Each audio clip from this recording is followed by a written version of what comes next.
গল্প গোধূলির শেষ বিকেলে তুমি আমি। লেখনীতে রাইহা জুবায়ের রিপ্তি।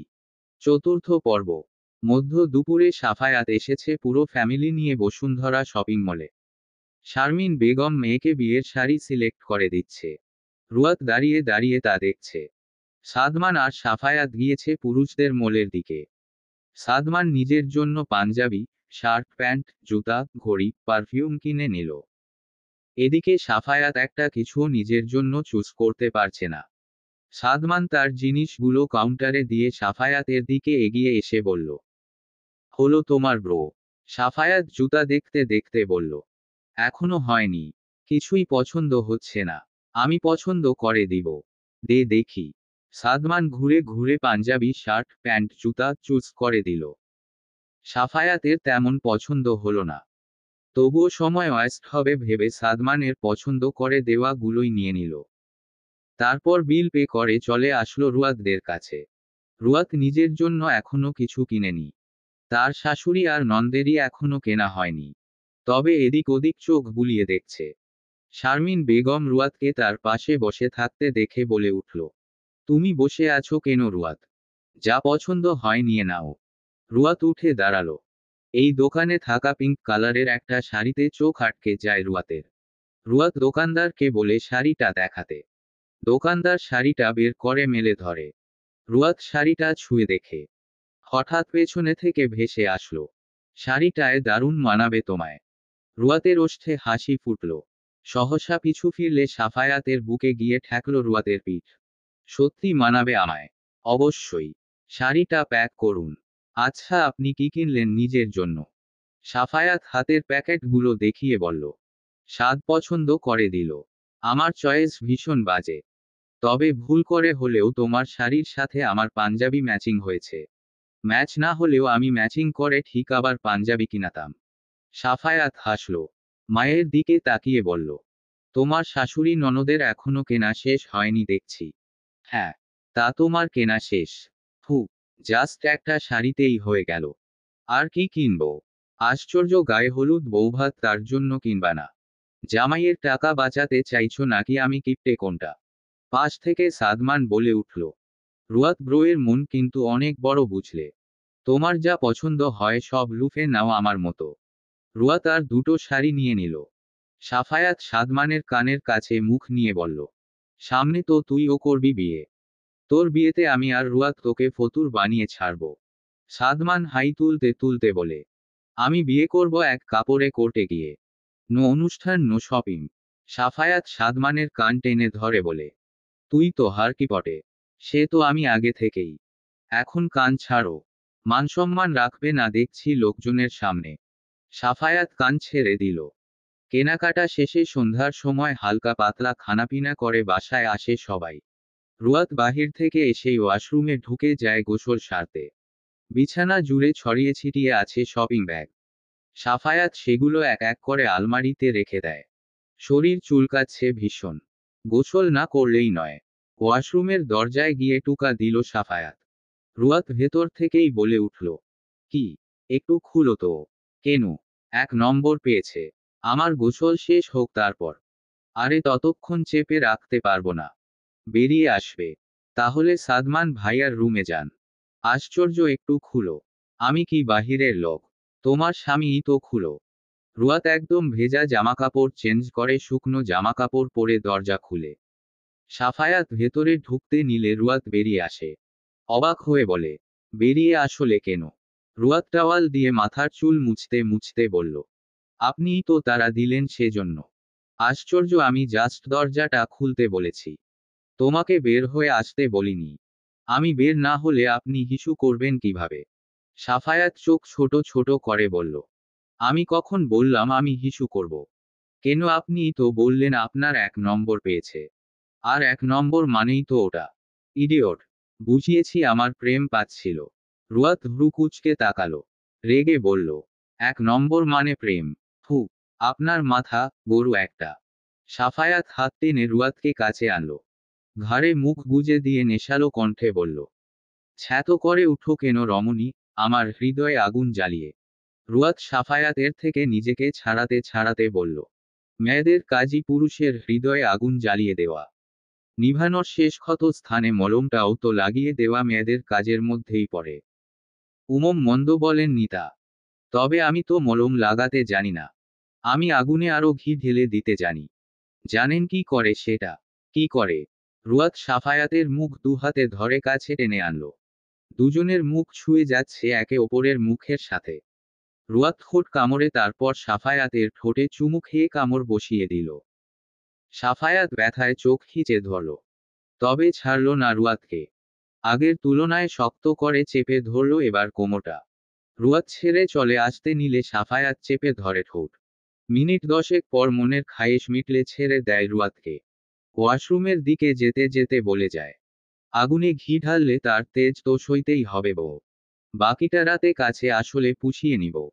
রুয়াত ওড়নার আঁচল দিয়ে ঠোঁট মুছে বলে, আপনার কাছে আজ আসবই না। সানজিদার রুমে গিয়ে ঘুমাবো। I have no problem. সানজিদাকে আমার রুমে পাঠিয়ে দিব। আর আজ বাদে তো কাল সানজু চলেই যাবে।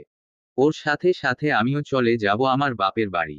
ঘর জামাই হয়ে থাকলে তোমার বাপ জানেরই মানসম্মান যাবে আমার না। ঢুকতেই দিব না আমাদের বাসায়। তাহলে আর কি পটুয়াখালী যেতে হবে জব। জানে মেরে রেখে দিব এর পরে আকারটা উচ্চারণ করলে। সাফায়াত হেসে ওয়াশরুমের দরজা বন্ধ করে দিল। ছাদের দোলনায় বসে রোহান। সামনেই টেবিলে বিভিন্ন রকমের বিদেশি ড্রিঙ্কস। নেহাল আর রবিন ড্রিঙ্কস ঢালছে গ্লাসে। রোহান নির্নিমেষ চোখে চেয়ে আছে আকাশে। নেহাল ড্রিঙ্কসের গ্লাসটা বাড়িয়ে দিল রোহানের। রোহানের সেদিকে হুঁশ নেই। নেহাল মৃদু ধাক্কা দিল। রোহান হুঁশে ফিরল। গ্লাসটা হাতে নিয়ে কিছুক্ষণ তাকিয়ে থেকে বলল, জীবনে আমাদের কিসের পেছনে ছোটা উচিত নেহাল? নেহাল ড্রিঙ্কসে চুমুক দিয়ে বলল, জীবন নিজ থেকে যা দিবে সেটার পেছনে। তার মানে যেটা দিবে না সেটা পাওয়ার চেষ্টা করব না আমরা। চেষ্টা করে কি লাভ? পাওয়ার হলে তো সেটা পেয়েই যেতাম আমরা। কেন কথাতেই আছে একবার না পারিলে করো শতবার। শতবার করা মানে টাইম লস্ট বই আর কিছু না। শতবার চেষ্টা করার পরও যখন অসফল দেখা দেয় তখন সময় চেষ্টা দুটোই বৃথা হবে। তাই সর্বোচ্চ গেলে 3-4 বার চেষ্টা করা উচিত কোনো কিছুর পেছনে। বারবার না। বুঝলাম। বিয়ে করছিস কবে তা? খুব শীঘ্রই। সুইটির এক্সামটা শেষ হোক তারপর। যে ব্যক্তি তার ভালোবাসার মানুষটিকে জীবনসঙ্গী হিসেবে পায়, আই থিংক সে পৃথিবীর সবচেয়ে সুখী মানুষ। তাই না? আর যারা খাঁটি ভালোবাসা পেয়েও হারিয়ে ফেলে মরীচিকার পেছনে ছুটে, ট্রাস্ট মি তার মতো দুর্ভাগা কেউ নেই পৃথিবীতে। রোহানের মুখে তাচ্ছিল্যের হাসি ফুটল। সেই দুর্ভাগাদের কাতারে কি করে যেন নাম দিয়ে ফেললাম আমি, তাই না? সেটা আবার জিজ্ঞেস করছিস? করলামই না হয় একটু জিজ্ঞেস। এখন করণীয় কি আমার? কি করণীয় তা তুই জানিস রোহু। তবে বলল, আমরা তাদেরকে ভালোবাসবো যারা আমাদেরকে ভালোবাসে। এমন কাউকে ভালোবাসবো না যাদের ভাবনার মাঝে ক্ষণিকের জন্যও আমরা নেই। এটা করতে গেলে তখন সর্বপ্রথম তুই আমার দিকে আঙুল তুলবি নেহাল। তুললে তুলব। তুই চুপচাপ শুনে যাবি। দোষ করেছিস আর বললে শুনবি না তা। আমি তো শুনতে নারাজ। তাহলে রুমে গিয়ে বসে বসে মুড়ি দিয়ে ড্রিঙ্কস খা যা শালা। আজকের ড্রিঙ্কসের টেস্ট এমন বাজে কেন? কারণ তোর মন যে ছ্যাঁকা খেয়ে ভালো মন্দ বুঝতে ভুলে গেছে সেজন্য। এখন চুপচাপ মাল গিল, আর তা না হলে রুমে যা। বউ এনে দে, রুমে গিয়ে শুয়ে থাকি। বিয়ে কর গা, বউ পাবি। মেয়ে দিবে না কারো বাপ। ভিক্ষা কর। ফিতরা হিসেবে দিয়ে দিবে। সাইফুল ইসলামের বাড়ির সামনে গিয়ে দাঁড়াতে হবে। বলতে হবে সামনে ঈদ ফিতরা যেন দেয় আমাকে। ফিতরা তোমার পাছা দিয়ে দিবে আমার বাপ। যেখান দিয়েই দিক তবুও দিক। হেই মিস রজনী, আমি কি খুব দেরি করে ফেলছি আসতে? রজনী হাত ঘড়িটার দিকে তাকিয়ে দেখে সাদমান লেট করেছে আসতে গুনে গুনে 20 মিনিট। সাদমান গাড়ির দরজা খুলে ঢুকতে ইশারা করল রজনীকে। সাদমানকে আজ পাঠিয়েছে রুয়াত রজনীকে নিয়ে আসার জন্য। বিয়ে বাড়ি বলে কথা। রজনীর বাবা মা বিয়ের দিন আসবে। রজনী উঠে বসল গাড়িতে। সাদমান গাড়ি স্টার্ট দিল। সাউন্ড বক্সে বাজালো, এই পথ যদি না শেষ হয় তবে কেমন হতো তুমি বলো তো। রজনীর বেশ ভালো লাগে এসব গান। কেমন একটা আগের দিনের ভাইব আসে মনে। 90 দশকের ফিল হয়। সাদমান গাড়ি চালানোর ফাঁকে ফাঁকে বারবার রজনীকে দেখছে। রজনীর নজরে আসলো সেটা। চোখ বন্ধ করে বলল, পূর্ণ দৃষ্টি সামনে দিয়ে গাড়িটা ঠিকঠাক চালান। এদিক থেকে ওদিক হলেই সোজা পটল তুলতে উপরে চলে যেতে হবে। সাদমান এক হাত দিয়ে মাথার চুল টেনে বলে, সমস্যা কি তাতে? উপরেই না হয় আপনি আর আমি একত্রে পটল তুলব। সেই পটল বেচে সংসার চালাবো। ছোট্ট একটা ঘর বানাবো। সেখানে আপনি আর আমি বসবাস করব। আপনাকে কিছু বলা যায় না। বললেই সেটাকে তাল থেকে তিল বানিয়ে সেম প্রেম ভালোবাসার দিকেই চলে যান। জীবনে এই দুটো ছাড়া আর কি আছে? প্রেম ভালোবাসা ছাড়া মানুষ বাঁচে নাকি? আপনি বেঁচে আছেন কেন এখনো তাহলে? আপনার থেকে সাড়া পাওয়ার জন্যই তো বেঁচে আছি। আপনি সারা দিন আমার ডাকে। দেখুন, জীবনে থাকা অবশিষ্ট দিনগুলো ভালোবাসায় রাঙিয়ে দিব। আপনি সিরিয়াস আমাকে নিয়ে? আজ জিজ্ঞেস করছেন সেটা? আমার ব্যাপারে সব জানলে নিশ্চয়ই আর সিরিয়াস হবেন না। যা জানার জেনে নিয়েছি। আর জানতে চাই না। কি কি জেনেছেন? সেটা সিক্রেট। আপনি রাজি হয়ে যান শুধু। রাতে ছাদে আসবেন কেমন? কিছু কথা বলবো। আমি এত কিছু শুনতে চাই না। হ্যাঁটা শুনতে চাই, নাটা না আবার। রাতে আসবেন তখনই জানাবো আমার ডিসিশনটা। আচ্ছা। আমি সন্ধ্যা থেকেই ছাদে অপেক্ষা করব। আপনি চলে আসবেন চটজলদি, ওকে? সূর্যাস্তের সাথে সাথে পৃথিবীতে অন্ধকার নেমে আসে। গোধূলির পরে আসে সন্ধ্যা, আর সন্ধ্যা যতই বাড়তে থাকে রাতের আগমন ততই ত্বরান্বিত হয়। রাত মূলত প্রত্যেক মানুষের বিশ্রামের সময়, বিশেষ কোন আনন্দঘন মুহূর্ত ও ভালোবাসার সময় কাটাবার জন্য রাতের জুড়ি নেই। তেমনই অনেক আশা নিয়ে উৎসুক হয়ে দাঁড়িয়ে আছে ছাদে সাদমান। ছাদের ওপর পাশে গায়ে হলুদের স্টেজ। বসে আছে সানজিদা। তার আশেপাশেই ছড়িয়ে ছিটিয়ে আছে লোকজন। পুরো ছাদটা মরিচ বাতি দিয়ে সাজানো। ঝলমলে করছে সেই বাতির আলোয় পুরো ছাদ। সাদমান বারবার ঘড়ি দেখছে। রজনী কেন আসছে না? সন্ধ্যার পর একবারের জন্য ও তাকে দেখতে পারেনি সাদমান। সাফায়াত সাদমানকে ছাদের উল্টো পাশে একা দাঁড়িয়ে থাকতে দেখে এগিয়ে এসে বলে, একা একা দাঁড়িয়ে আছিস কেন? সাদমান পাশে ফিরল। সাফায়াতকে দেখে বিরস মুখে বলল, একটু পর দোকলা হব। তুমি তোমার বউয়ের কাছে যাও গো। আমাকে মিঙ্গেল হবার জন্য স্পেস দাও। সাফায়াত বুঝল না কথার মানে। সেজন্য ভ্রু কুঁচকে বলল, মিঙ্গেল হবি মানে? মিঙ্গেল মানে সিঙ্গেলের শটা বাদ দিয়ে মোটা লাগালে তো মিঙ্গেলই হয়। মাথাটা গেছে নাকি একদম? হয়তো। এখন যাবে তুমি এখান থেকে। সাফায়াত চলে আসলো। একটু পরই ছাদের দরজা দিয়ে রজনীকে প্রবেশ করতে দেখল সাদমান। লেমন কালারের শাড়ি, শরীরে কাঁচা ফুলের গহনা, মাথায় বেলি ফুলের গাজরা। একদম সাদমানকে শেষ করে দেওয়ার মতো লুক। রজনী স্টেজের দিকে চলে গেল। তা দেখে সাদমানের মুখ চুপসে গেল। আশ্চর্য, মেয়েটার কি মনে নেই তাকে যে সে অপেক্ষা করতে বলেছিল? এদিকে যে সাদমান অপেক্ষা করছে সেটা কি তার নজরে যায়নি? রজনী রুয়াতের পাশে এসে বসল। রুয়াত মুচকি হাসি উপহার দিল। শারমিন বেগম সানজিদার গালে হলুদ ছুঁয়ে দিচ্ছে। রুয়াতের পালা আসতেই রুয়াত সাফায়াত একসাথে চলে যায়। সেই সুযোগে সাদমান এসে রজনীর পাশে বসে। রজনী ঘাড় বেঁকিয়ে তাকায়। সাদমান রাগান্বিত হয়ে তাকিয়ে আছে। এই রাগান্বিত চেহারা দেখে রজনীর মনে হলো সে তো সাদমানকে কিছু বলতে চেয়েছিল। নিজের মনকে ইচ্ছে মতো বকে নিল রজনী। মিহি কণ্ঠে বলল, সরি সাদমান, আমার একটুও খেয়াল ছিল না। সাদমান গম্ভীর মুখে বলল, ইট শো ওকে। এখন তো মনে পড়েছে। তো এখন বলুন। এখানেই। এখানে বলতে না চাইলে আপনাকে নিয়ে কি নির্জন জায়গায় যাব? জায়গাটা একটু নির্জন হলে ভালো হয়। ওকে তাহলে চলুন। সাদমান রজনীর হাত ধরে ছাদ থেকে নেমে গেল বাগানে। এখন বাগানে কারো বেশি আনাগোনা নেই।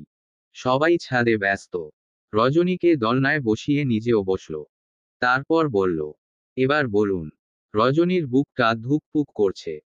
সব শোনার পর সাদমান কেমন রিয়াকশন করবে সেটা ভেবে লম্বা করে শ্বাস নিল।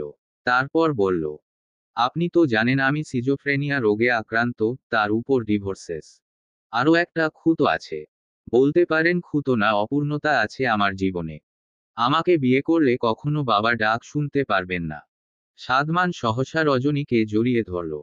লাগবে না বাবার ডাক শোনা। আমি বাচ্চা ছাড়াই কাটিয়ে দিব আপনার সাথে বাকি জীবন। আপনি শুধু থেকে যান, গোটা বিশ্বকে দেখিয়ে দিব সব পুরুষ এক না, বাবা ডাকটাই সব কিছু না, সবার ঊর্ধ্বে ভালোবাসা, আর প্রিয় মানুষটার হাত ধরে বিপদে আপদে হাতটা শক্ত করে ধরে পাশে থাকা। রজনী জোর করে সাদমানের থেকে নিজেকে ছাড়িয়ে বলল। আবেগে ভেসে কি সব বলছেন সাদমান? ফুঁসে আসুন। কোনো পুরুষই এমন মেয়ে চায় না। আপনি কেন চাচ্ছেন? কারণ আমি সব পুরুষের কাতারে পড়তে চাই না। আমি অনেক আগেই এই কথাটা জেনেছি। রুয়াত বলেছে আমায়। আমরা বাহিরের দেশে গিয়ে উন্নতমানের চিকিৎসা করাবো। তাতেও না হলে টেস্ট টিউব পদ্ধতি অনুসরণ করব একান্তই দরকার হলে। তবুও আমার আপনাকেই চাই রজনী। পাগলামি করছেন সাদমান। বাস্তবতা দেখুন। দিন শেষে আপনার আফসোস হবে আমাকে নিয়ে। অন্যদিকে আমি আপনার সিনিয়র। লোক সমাজে চলতে পারবেন না। আফসোস? হ্যাঁ, অবশ্যই আফসোস হবে আপনাকে জীবনে না পেলে। আপনি আমার এক সূক্ষ্ম অনুভূতি রজনী। আপনি আমার শখের না বরং অধিক প্রিয় একটা মানুষ। আপনি ছাড়া আর কাউকে এত করে চাইনি, আর না এত মায়া করে ভালোবেসেছি। কাউকে নিয়ে এত করে কল্পনা জল্পনাও করিনি। জানেন, প্রতিদিন ঘুমের ঘোরে আপনাকে নিয়ে আমার কল্পনায় পাড়ি জমাই। সেখানে ছোট্ট একটা কুঁড়েঘর আছে। সেই ঘরে আপনাকে নিয়ে সংসার সাজাই। ইস, কি সুন্দর সেই কল্পনা জানেন। আমি প্রতিবার চাই ঘুমটা ভাঙ্গুক, আমি না জাগি। কারণ জাগলেই স্বপ্নটা ধূলিসাৎ হয়ে যাবে। যখনই আমি ওই কুঁড়েঘর অবধি পৌঁছে গিয়ে ভেতরে ঢুকতে চাই, কোনো এক অপ্রত্যাশিত কারণে আমার ঘুম ঠিক ওই মুহূর্তেই ভেঙে যায়। আমার সারাটা দিন অস্থিরতায় কেটে যায়। আপনি বুঝেন আমার এই অস্থিরতা? একটু ফিল করবেন। করুন না। খুব কি ক্ষতি হবে একজন জুনিয়রকে জীবন সঙ্গী করলে? আমি তো জেনে শুনেই আপনাকে চাইছি। সমাজকে পরোয়া করি না আমি। ট্রাস্ট মি, আপনার একটা কথারও অবাধ্য হব না। সবাই তো বেস্ট বউ হতে চায়। আমি না হয় বেস্ট স্বামী হয়ে দেখাবো। আপনি যেমন আছেন তেমনই থাকবেন। এক চিমটিও বদলাতে হবে না নিজেকে। বরং আমি না হয় পাহাড় সমান নিজেকে বদলাবো। তবুও আমাকে আপনার ভাগ্যের সাথে জুড়ে নিন। এই যে ধরুন না, রাস্তার ভিক্ষুক যেমন ভিক্ষা চায়, আমিও আপনাকে আমার জন্য ভিক্ষা চাচ্ছি। ব্যক্তিত্ববান মানুষরাও নির্দিষ্ট একজনের কাছে ভীষণ বেহা হয়। এই যে দেখুন, তার উদাহরণটা আমি নিজেই। আমিও কিভাবে যেন সেই খাতায় নাম দিয়ে ফেলেছি। আপনি প্লিজ বিশ্বাস ভরসা করে একবার আমায় আপনার হাতটা ধরতে দিন। রজনী কি বলবে? কিছু বলার ভাষা হারিয়ে ফেলেছে আজ সে। এই ছেলেটা এত করে চাইছে কেন? রজনীর যে ভয় হয় এত ভালোবাসা দেখলে। তার কপালে কি সইবে এত ভালোবাসা? সাদমান রজনীকে চুপ থাকতে দেখে বলল। চুপ কেন রজনী, কিছু বলুন না। আপনি হ্যাঁ বললেই আমি বাবা আর মাকে আসতে বলবো বিডিয়া আপনার আর আমার বিয়ে নিয়ে কথা বলতে। আরেকটু ভেবে দেখুন না সাদমান। সারাটা জীবনের ব্যাপার। মতো বদলাতেও পারে। আপনি এখনো আমায় চেনেননি রজনী। আমি যা বলি তাই করি। আমার আপনাকে পেলে আর কোনো কিছু নিয়ে আফসোস থাকবে না জীবনে। রজনী আমতা আমতা করে বলল। আমাকে একটু ভাবার সময় দিন। ভাবাভাবির কি আছে? আচ্ছা যান, আজকের রাতটা দিলাম ভাবার সময়। সারা রাত না ঘুমিয়ে জেগে থেকে ভাববেন। ফজরের আজান হতেই আমি আপনার দোরগোড়ায় এসে হাজির হব। বেশ। তাহলে এখন চলুন আমেজে মেতে রই। সাদমান রজনীর হাত ধরে চলে গেল। রাতটা হই হুল্লোড় করে কাটালো সবাই। তারপর যে যার রুমে চলে গেল। রুয়াত সাফায়াত নিজেদের রুমে এসে বেলকনিতে বসে আছে। রুয়াতের বায়না, সে সাফায়াতের কাঁধে মাথা রেখে কিছুক্ষণ বসে থাকবে। সারাদিন ছুটোছুটি করে বউয়ের মুখে এমন আবদার শুনে ক্লান্ত থাকার পরও মানা করতে পারেনি সাফায়াত। তার বউটা তার কাছে বেশি কিছু তো চায় না, চায় শুধু একটু একাকী সময়। রুয়াত সাফায়াতের কাঁধে হাত রাখলে সাফায়াত আলতো করে কোমর চেপে ধরে। রুয়াত এক হাত দিয়ে সাফায়াতের বুকের পাঞ্জাবি খামচে ধরে। কিছুক্ষণ নীরব থেকে রুয়াত বলল। মানুষকে ততক্ষণ চেনা যায় না যতক্ষণ না সেই মানুষটির সংস্পর্শে কেউ না আসে, তাই না? হু। আমাকে চিনতে পারলে নাকি আমার সংস্পর্শে এসে? ভীষণ বাজে ভাবে চিনেছি আপনায়। চোখ টিপে হেসে বলল রুয়াত। সাফায়াত কথার মানে বুঝে মুচকি হাসল। আপনার হাসি অনেক সুন্দর, আপনি জানেন সেটা। তুমি বললে দেখে আজ জানলাম। মিথ্যা কথা। এর আগে কেউ বলেনি। না। কেউ প্রশংসাও করেনি। উম্মম না মনে হয়।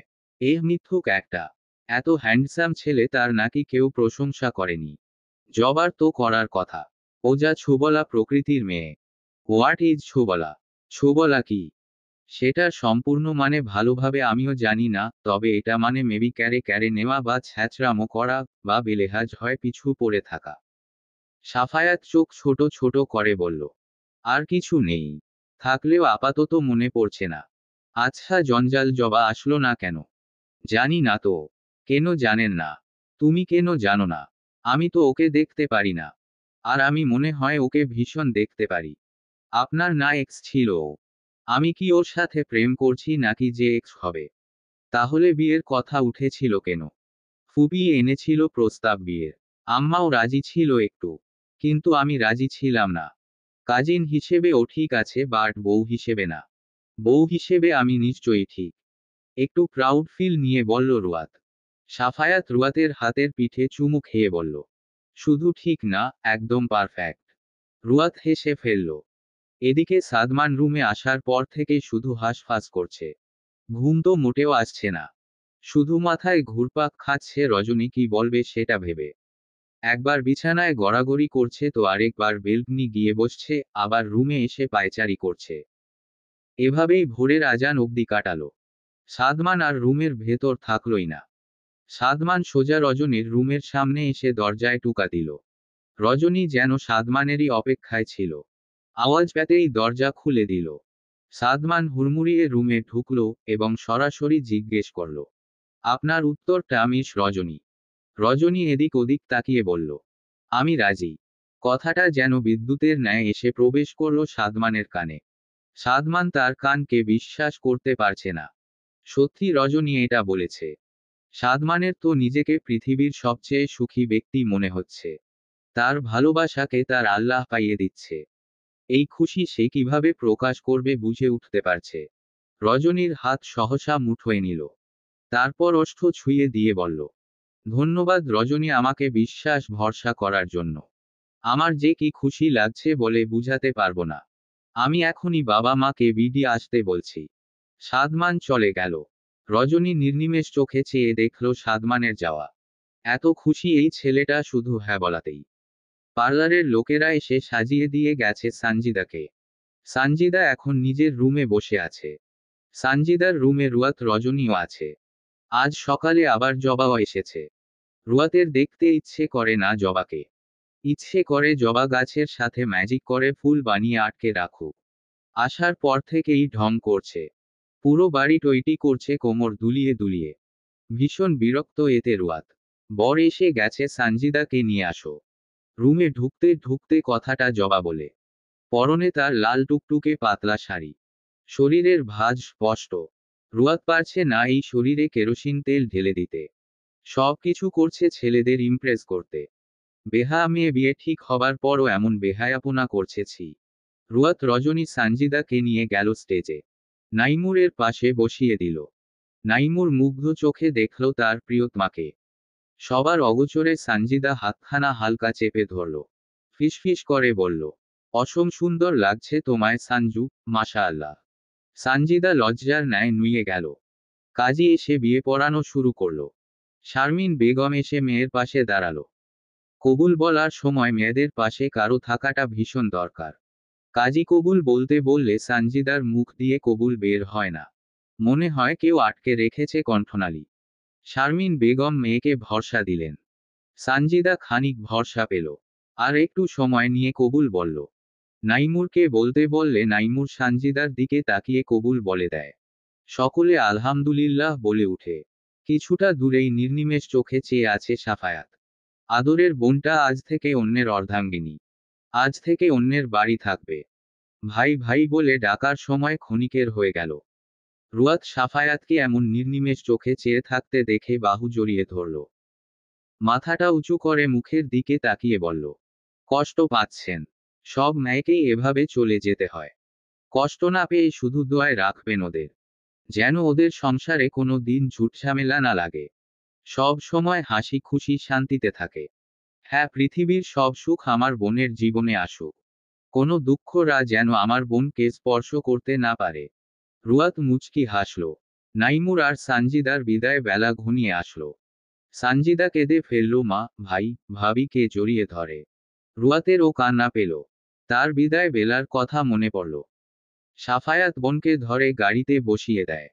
তারপর নাইমুরের দিকে তাকিয়ে বলে, আগলে রাখিস আমার বোনকে ইয়ার। নাইমুর মুচকি হাসল। সাফায়াতের হাত জোড়া ধরে বলল, টেনশন মুক্ত থাক সাফু, কোনো অযত্ন হবে না সাঞ্জুর। সাফায়াত নিজেও জানে নাইমুর তার বোনের অযত্ন হতে দিবে না। নাইমুর গাড়িতে উঠে চলে গেল। সকলে তাকিয়ে রইল চলন্ত গাড়িটার দিকে। যতক্ষণ চোখ যায়, রুয়াত শাশুড়িকে ধরে নিয়ে যায় রুমে। সাদমান নিজের রুমে ফিরে সোজা তার মা বাবাকে ফোন করে। সাদমানের মা সাইফা বেগম ছেলের ফোন পেয়ে হাতের কাজ থামিয়ে ফোনটা রিসিভ করে। পাশেই বসে আছে সাদমানের বাবা Saidul Islam. How are you mom? Saifa Begum মুখে হাসি ফুটিয়ে বলে, অ্যাম ফাইন বেটা। তুমি কেমন আছো? এখনো পুরোপুরি ভালো হইনি মম। আমার ভালো থাকা খানিকটা তোমাদের উপর নির্ভর করছে। সাইফা বেগম ভ্রু কুঁচকে বলল, মানে?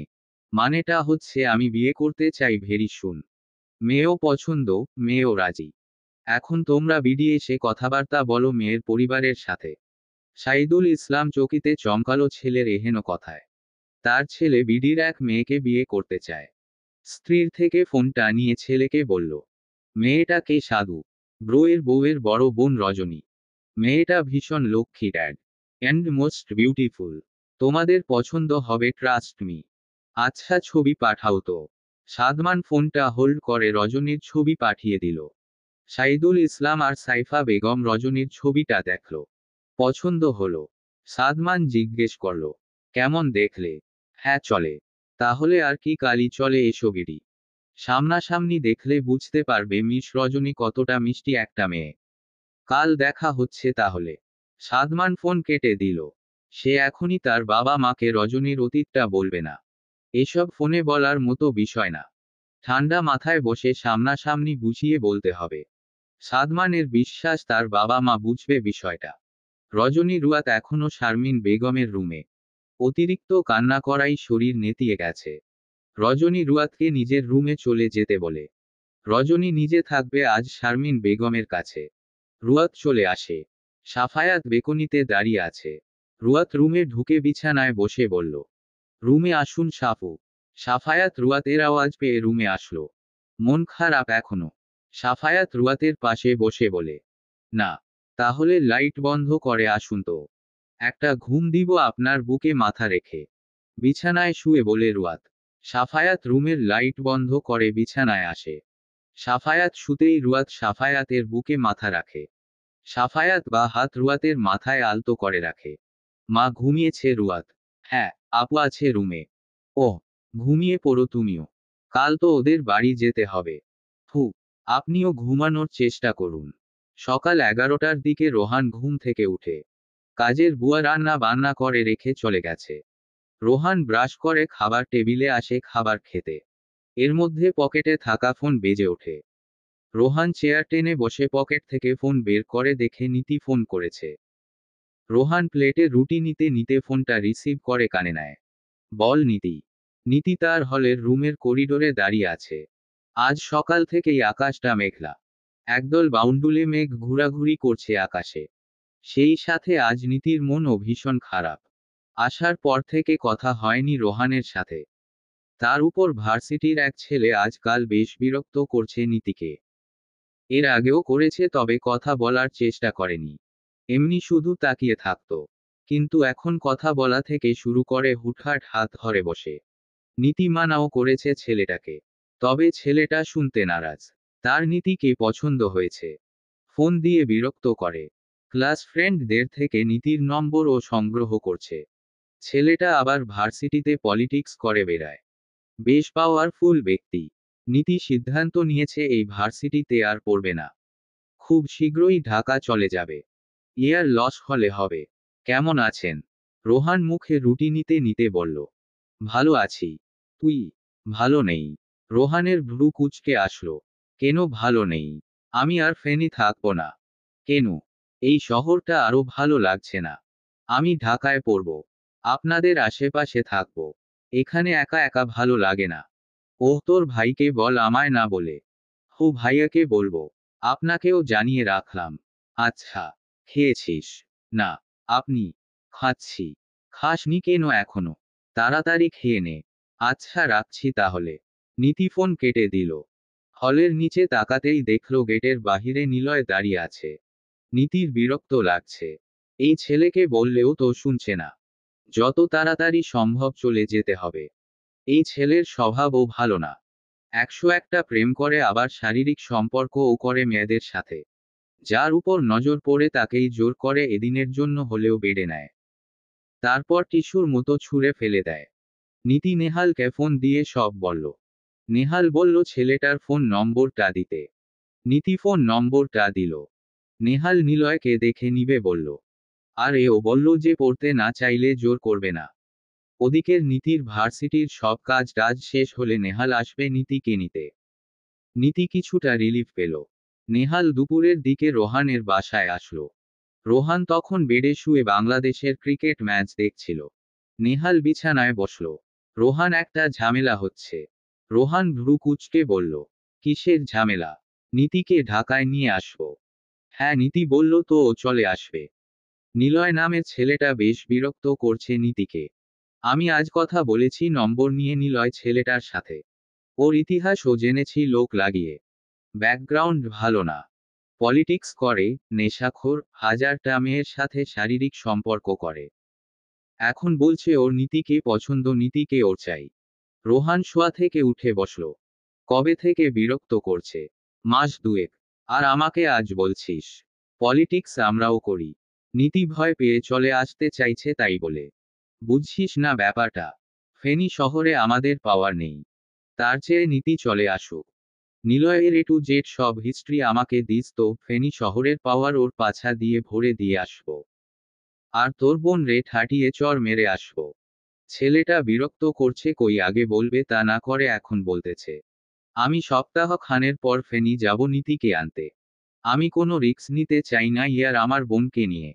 আচ্ছা নীতিকে নিয়ে আয়, তারপর দেখছি শালার বেটাকে। সাদমান, রজনী, রুয়াত, সাফায়াত এসেছে নাইমুরদের বাড়ি। রজনী আজ হোয়াইট কালারের শাড়ি পরেছে। সাদমান ম্যাচিং করে সাদা পাঞ্জাবি। রুয়াত পার্পল কালারের কুর্তি পরেছে আর সাফায়াত পার্পল কালারের শার্ট।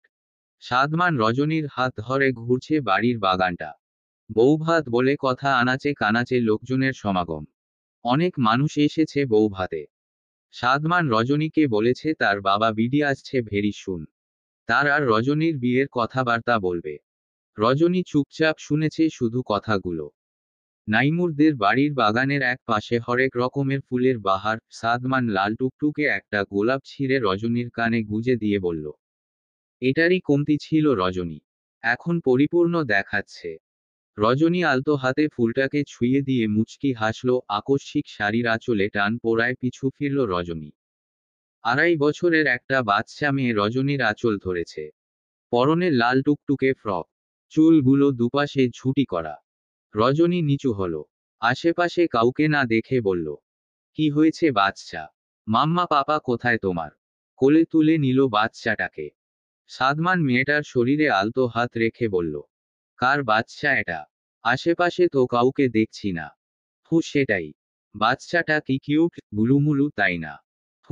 বাচ্চা মেয়েটা রজনীর কানে থাকা ফুলটার দিকে হাত বাড়িয়ে বলে। ফুল? আমি ফুল নিব? বাচ্চাটা তার নিজের কানে হাত দিয়ে বলে। রজনী মেয়েটার গালে চুমু খেয়ে বলে। ওলে বাচ্চাটা, তুমি ফুল নিবে? মেয়েটে উপর নিচ মাথা ঝাঁকালো। রজনী কান থেকে ফুলটা নিয়ে বাচ্চার কানে দিয়ে বলে। এত তো বাচ্চা, তোমার কানে ফুল দিয়েছি। কি সুন্দর দেখাচ্ছে বাচ্চা তোমাকে। বাচ্চাটা হেসে উঠল। হাততালি দিয়ে বলল। সুন্দর দেখাচ্ছে। হ্যাঁ বাবু সুন্দর দেখাচ্ছে। তোমার নাম কি বাচ্চা? নলিন। সাদমান হেসে উঠল নামটা শুনে। বাচ্চাটাকে নিজের কোলে নিয়ে বলল। এটা আবার কি নাম বাচ্চা? নলিন কারো নাম হয় নাকি?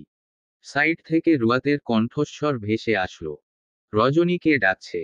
রজনী সাদমানকে আসছি বলে চলে গেল। সাদমান একাই বাচ্চাটাকে কোলে নিয়ে বাগানটা ঘুরতে লাগলো। একা রেখে চলে যাবে যদি হারিয়ে যায়। বাগানের এ ফুল ও ফুল দেখাচ্ছে। 20 মিনিট পার হয়ে গেল, বাচ্চার বাপ মায়ের কোন খোঁজ নেই। কেমন ইররেসপন্সিবলের মতো বাচ্চাটাকে ছেড়েছে, এখনো খুঁজতে আসেনি। সাদমান বাচ্চাটাকে জিজ্ঞেস করল, তোমার মাম্মাম পাপা কোথায়? বাচ্চা পাপা?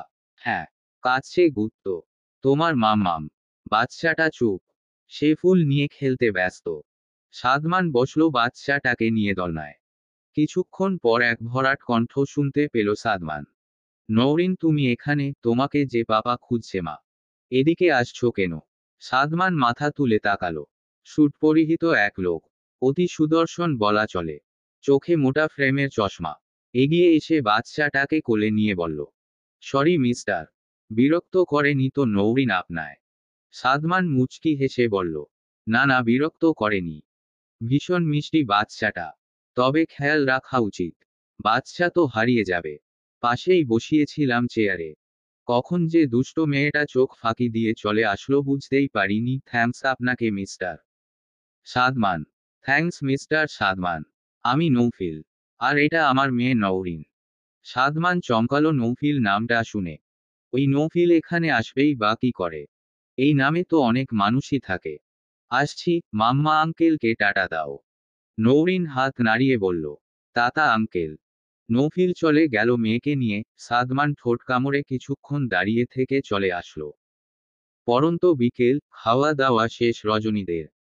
রজনী এখন বসে আছে সাদমানের সাথে প্যান্ডেলের ভেতর সাজানো চেয়ারে। রুয়াত সাফায়াত বাড়ির ভেতরে নাইমুর সানজিদার কাছে। একটু পরই বের হবে সবাই।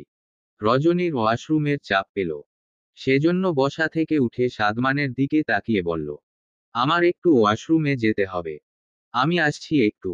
সাদমান মাথা ঝাঁকিয়ে আচ্ছা বলল। রজনী চলে গেল বাড়ির ভেতর। দোতলায় ওয়াশরুম। রজনী দোতলায় চলে গেল। করিডোর পেরিয়েই লাস্টের দিকে গেস্ট রুমে ওয়াশরুম আছে। রজনী করিডোর পেরিয়ে রুমের ভেতর ঢুকল। ওয়াশরুমের দরজা ধরে ধাক্কা দিতেই দেখল ভেতর থেকে আটকানো। রজনী বুঝল ভেতরে কেউ আছে, তাই অন্য রুমের ওয়াশরুমে যাওয়ার জন্য পা বাড়ালে ওয়াশরুমের দরজা খোলার শব্দ ভেসে আসে কানে। রজনী পেছনে ফিরে দরজার দিকে তাকায়। ওয়াশরুম থেকে বেরিয়ে আসা এক মুখশ্রী দেখার সাথে সাথে রজনীর হৃৎপিণ্ডটা কেঁপে উঠে। মনে হলো পৃথিবী থমকে গেছে তার। দু কদম পিছিয়ে গেল। আজ কয়টা বছর পর এই মুখশ্রী দেখছে রজনী। শ্বাস আটকে গেল। কণ্ঠনালী কেউ ধরে রেখেছে। সামনে থাকা মানুষটারও কি একই অবস্থা রজনীকে দেখে? কোলে আছে সেই তখনকার বাচ্চাটা, পরনে ব্লু কালারের স্যুট, আগের থেকেও সুদর্শন লাগছে। আচ্ছা, বাচ্চাটা নৌফিলের কি হয়? মেয়ে? নৌফিল তাহলে বুঝি বাচ্চা পেয়ে এখন পরিপূর্ণ, তাই না? রজনী আর দাঁড়িয়ে থাকতে পারল না, মুখ চেপে চলে আসলো। রুম থেকে বের হতেই চোখ দিয়ে টুপোটুপ করে পানি বের হতে লাগলো। আবার সেই কষ্ট। রজনী তো এবার মরেই যাবে। কি দরকার ছিল এতগুলো মাস পর আবার এই মুখশ্রীকে চোখের সামনে নতুন রূপে দেখার? নৌফিল নিজেও পাথরের মতো জমে আছে। এতদিন পর প্রাক্তনকে দেখে হৃদয়টায় কেমন একটা অনুভূতি হলো। মেয়েটার সাজ দেখে তো বোঝাই যাচ্ছে মেয়েটা ভালো আছে। আচ্ছা, সত্যি রজনী ভালো আছে, সুখে আছে, তাই না? ও কি বিয়ে করেছে? ও কি নৌফিল নামক মানুষটিকে ভুলে গেছে? না, ভুলেনি। ভুললে কি চলে যেত এভাবে মুখ চেপে? মেয়েটাকে কম করে তো আর ভাঙেনি নৌফিল। নিশ্চয়ই ঘৃণাও করে নৌফিলকে। মেয়ের হাতের স্পর্শে ঘোর কাটল নৌফিলের। এসেছে দূর সম্পর্কের চাচাতো ভাইয়ের বউ ভাতে। যদি কোনো ভাবে জানতো এখানে রজনী আসবে, তাহলে কশ্চিনকালেও এই মুখ দ্বিতীয়বার দেখাতো না রজনীকে। নৌফিল বেরিয়ে আসলো রুম থেকে। আজ আবার যেতে হবে নাইমুরের শ্বশুর বাড়ি। সাদমান আকস্মিক রজনী অস্থির হয়ে দৌড়ে ছুটে আসতে দেখে ভারী চমকালো। রজনীর বাহু ধরে বলল, কিছু হয়েছে রজনী? আমি বাসায় যাব সাদমান। প্লিজ আমাকে বাসায় নিয়ে যান। আমি আর থাকতে পারবো না এখানে। I need medicine. তা না হলে যে কোনো কিছু ঘটিয়ে ফেলবো নিজের সাথে। কেঁপে কেঁপে বলল কথাটা রজনী। সাদমান বুঝল না হুট করে রজনীর এমন কথা বলা দেখে। রজনীকে আশ্বস্ত করে বলল, ব্রো আর রুয়া তোদের নিয়ে আসুক। তারপর? কোনো তারপর এরপর নয়। আপনি না পারলে বলুন, আমি একাই চলে যাব। রেগে বলল কথাটা রজনী, সাদমনে বিস্ময়ের চরমে। সাদমান ভালো করে খেয়াল করতেই দেখল রজনীর শরীর স্বাভাবিকের তুলনায় অস্বাভাবিক ভাবে কাঁপছে। এই ঠান্ডা আবহাওয়াতেও বাজে ভাবে ঘামছে। সাদমান বুঝে নিল কিছু একটা হয়েছে যার কারণে রজনীর এমন অবস্থা হচ্ছে। পকেট থেকে ফোন বের করে সাফায়াতকে চলে যাওয়ার টেক্সট পাঠিয়ে রজনীকে নিয়ে চলে গেল। সাদমান রজনীকে নিয়ে নিজেদের বাসায় আসে। রজনী নিজের রুমে ঢুকে মেডিসিনটা খেয়ে নেয়। পরনের শাড়ি খুলে কামিজ পরে নেয়। ব্যথায় বুক ভারী হয়ে আসছে। বুকে হাত ঘষে সারা রুম পায়চারি করতে লাগলো। সাদমান এতক্ষণ বসার রুমে ছিল, এখন রজনীর রুমের সামনে আসলো। দরজা বন্ধ ভেতর থেকে। সাদমান টোকা দিল, রজনী দরজাটা খুলুন। রজনী সাদমানের গলার আওয়াজ শুনে দরজাটা খুলে আবার পায়চারি করতে লাগলো। সাদমান টেনে বসালো রজনীকে খাটে।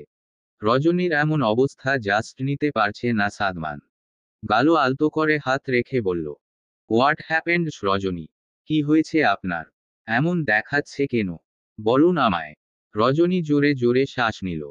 আমার খুব কষ্ট হচ্ছে সাদমান।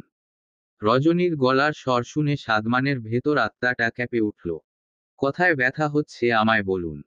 রজনী বুকে হাত দিয়ে বলে, আমার এইখানটায় ব্যথা হচ্ছে সাদমান। আমি পারতেছি না এই ব্যথা সহ্য করতে।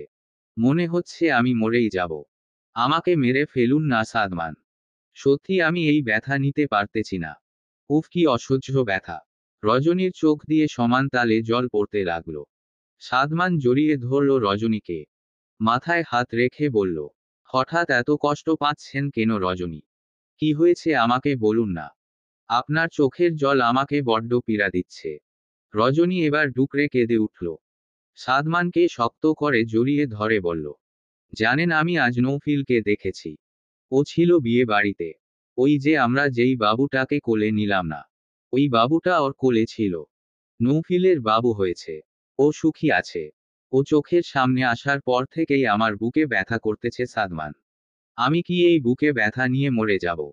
সাদমান বুঝে গেল, ওই নৌফিলই সেই নৌফিল। কি এক ভাগ্য! ঘুরে ফিরে সেই নৌফিলকেই কেন রজনীর সামনে আসতে হবে। রজনী তো সাদমানের সাথে নতুন জীবন শুরু করতে চাইছিল, আর হুট করে এই লোকের আগমন। রুয়াত সাফায়াত নাইমুর সানজিদাকে নিয়ে নাইমুরদের বাসার গেটের সামনে দাঁড়িয়ে আছে। সাফায়াত হাত ঘড়িটার দিকে তাকিয়ে বলে, দাঁড়িয়ে আছিস কেন নাইমুর? ওঠ গাড়িতে। নাইমুর এদিক ওদিক তাকিয়ে বলল, আরে আমার এক দূর সম্পর্কের কাজিন যাবে, তার জন্যই অপেক্ষা করছি। নাইমুর ফোন দিল নৌফিলকে। ফোন রিসিভ হতেই বলল, আপনি কোথায় ভাইয়া? নৌফিল তার নিজের গাড়িতে বসে আছে নাইমুরের বাড়ি থেকে কিছুটা দূরে। তুমো যাও নাইমুর। লোকেশনটা সেন্ড করো, আমি চলে যাব নৌরিনকে নিয়ে। নাইমুর লোকেশনটা সেন্ড করে সানজিদাকে নিয়ে উঠে বসল গাড়িতে। সাফায়াত ভ্রু কুঁচকে বলল, তোর দূর সম্পর্কের কাজিন আবার কে? চিনবি না? আমি নিজেও চিনতাম না। মাস কয়েক হলো চিনেছি। আমার বাবার চাচার চাচার ঘরের নাতি সে। আম্মার সাথে পরিচয় হয়েছে মাস খানেক আগে। আমরা কুয়াকাটা গেলাম না তখন। এই শহরেই নাকি থাকে এখন মেয়েকে নিয়ে। সাফায়াত গাড়ি চালানোতে মনোযোগ দিল। বাড়ির কাছে এসো, গাড়ি থামিয়ে ভেতর ঢুকে সবাই। নাইমুর সোফায় বসে বারবার সদর দরজার দিকে তাকায়। রুয়াত নিজের রুমে যায় শাড়ি চেঞ্জ করতে। সাফায়াত বারবার সদর দরজার দিকে তাকাতে দেখে বলে, তর কাজিন কতদূর, ফোন দিয়ে দেখ। নাইমুর ফোন দেওয়ার জন্য পকেট থেকে ফোন বের করতে নিলে দেখে সদর দরজা দিয়ে নৌফিল তার মেয়ে নিয়ে ঢুকছে। নাইমুর ফোনটা পকেটে ঢুকিয়ে বসা থেকে উঠে দাঁড়িয়ে বলে, ওই তো এসে গেছে। সাফায়াত তাকালো। নৌফিল এগিয়ে আসলো। নাইমুর বলল, এটা হচ্ছে আমার কাজিন নৌফিল।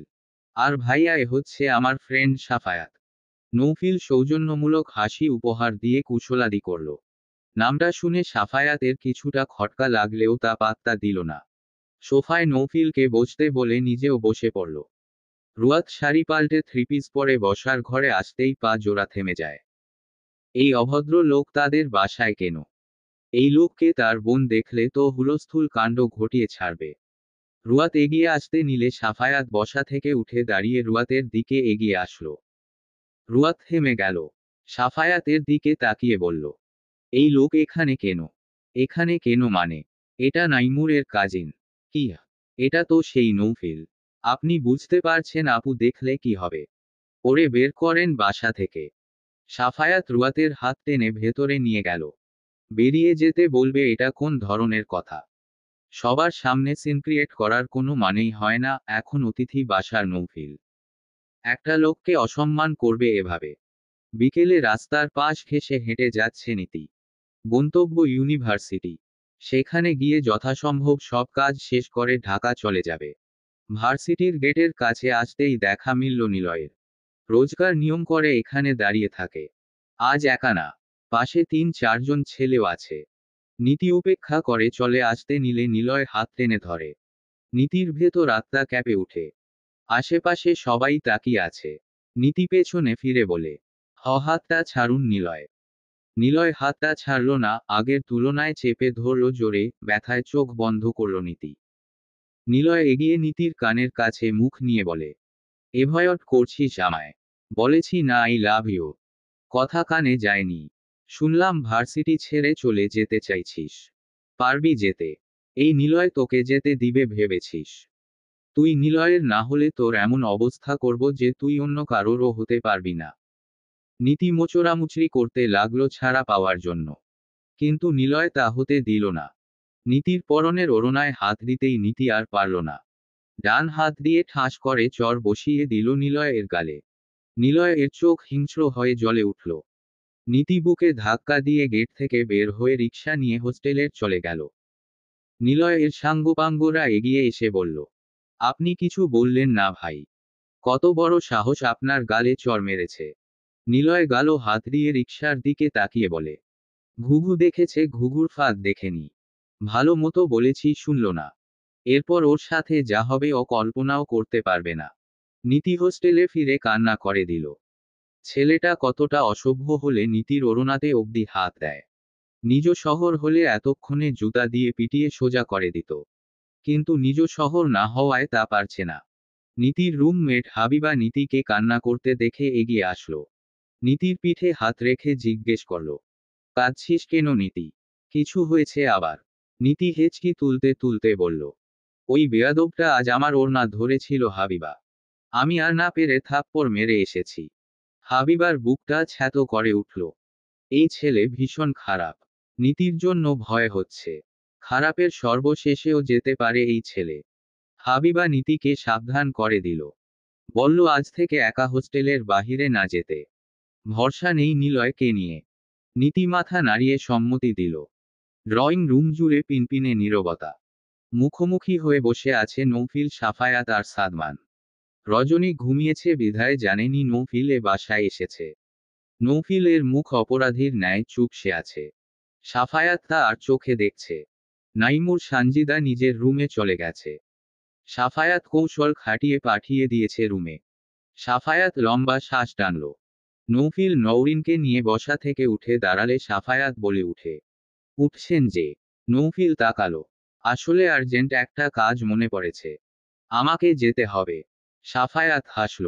পালাতে চাইছেন? যা ভাববেন। বসুন, আপনি অতিথি আমাদের। চলে যাবেন কেন? না, আর থাকা সম্ভব নয়। আমি চাই না আমাকে দেখে পুনরায় কারো হৃদয় মস্তিষ্ক বিষণ্ণতায় মূর্ছা যাক। তারা আপনাকে দেখেই ফেলেছে মিস্টার নৌফিল। বিশেষ করে রজনী। সাদমান বলে উঠল কথাটা। নৌফিল গম্ভীর কণ্ঠে বলল, সেটার জন্যই আফসোস হচ্ছে। যদি দেখা না হতো তাহলেই ভালো হতো। আমি কখনোই চাইনি রজনীর সাথে দ্বিতীয়বার আর দেখা হোক। দেখা হওয়াতে ভালোই হয়েছে। সামনে রজনীর বিয়ে। আপনাকে ইনভাইট করতে আর কষ্ট পোহাতে হবে না।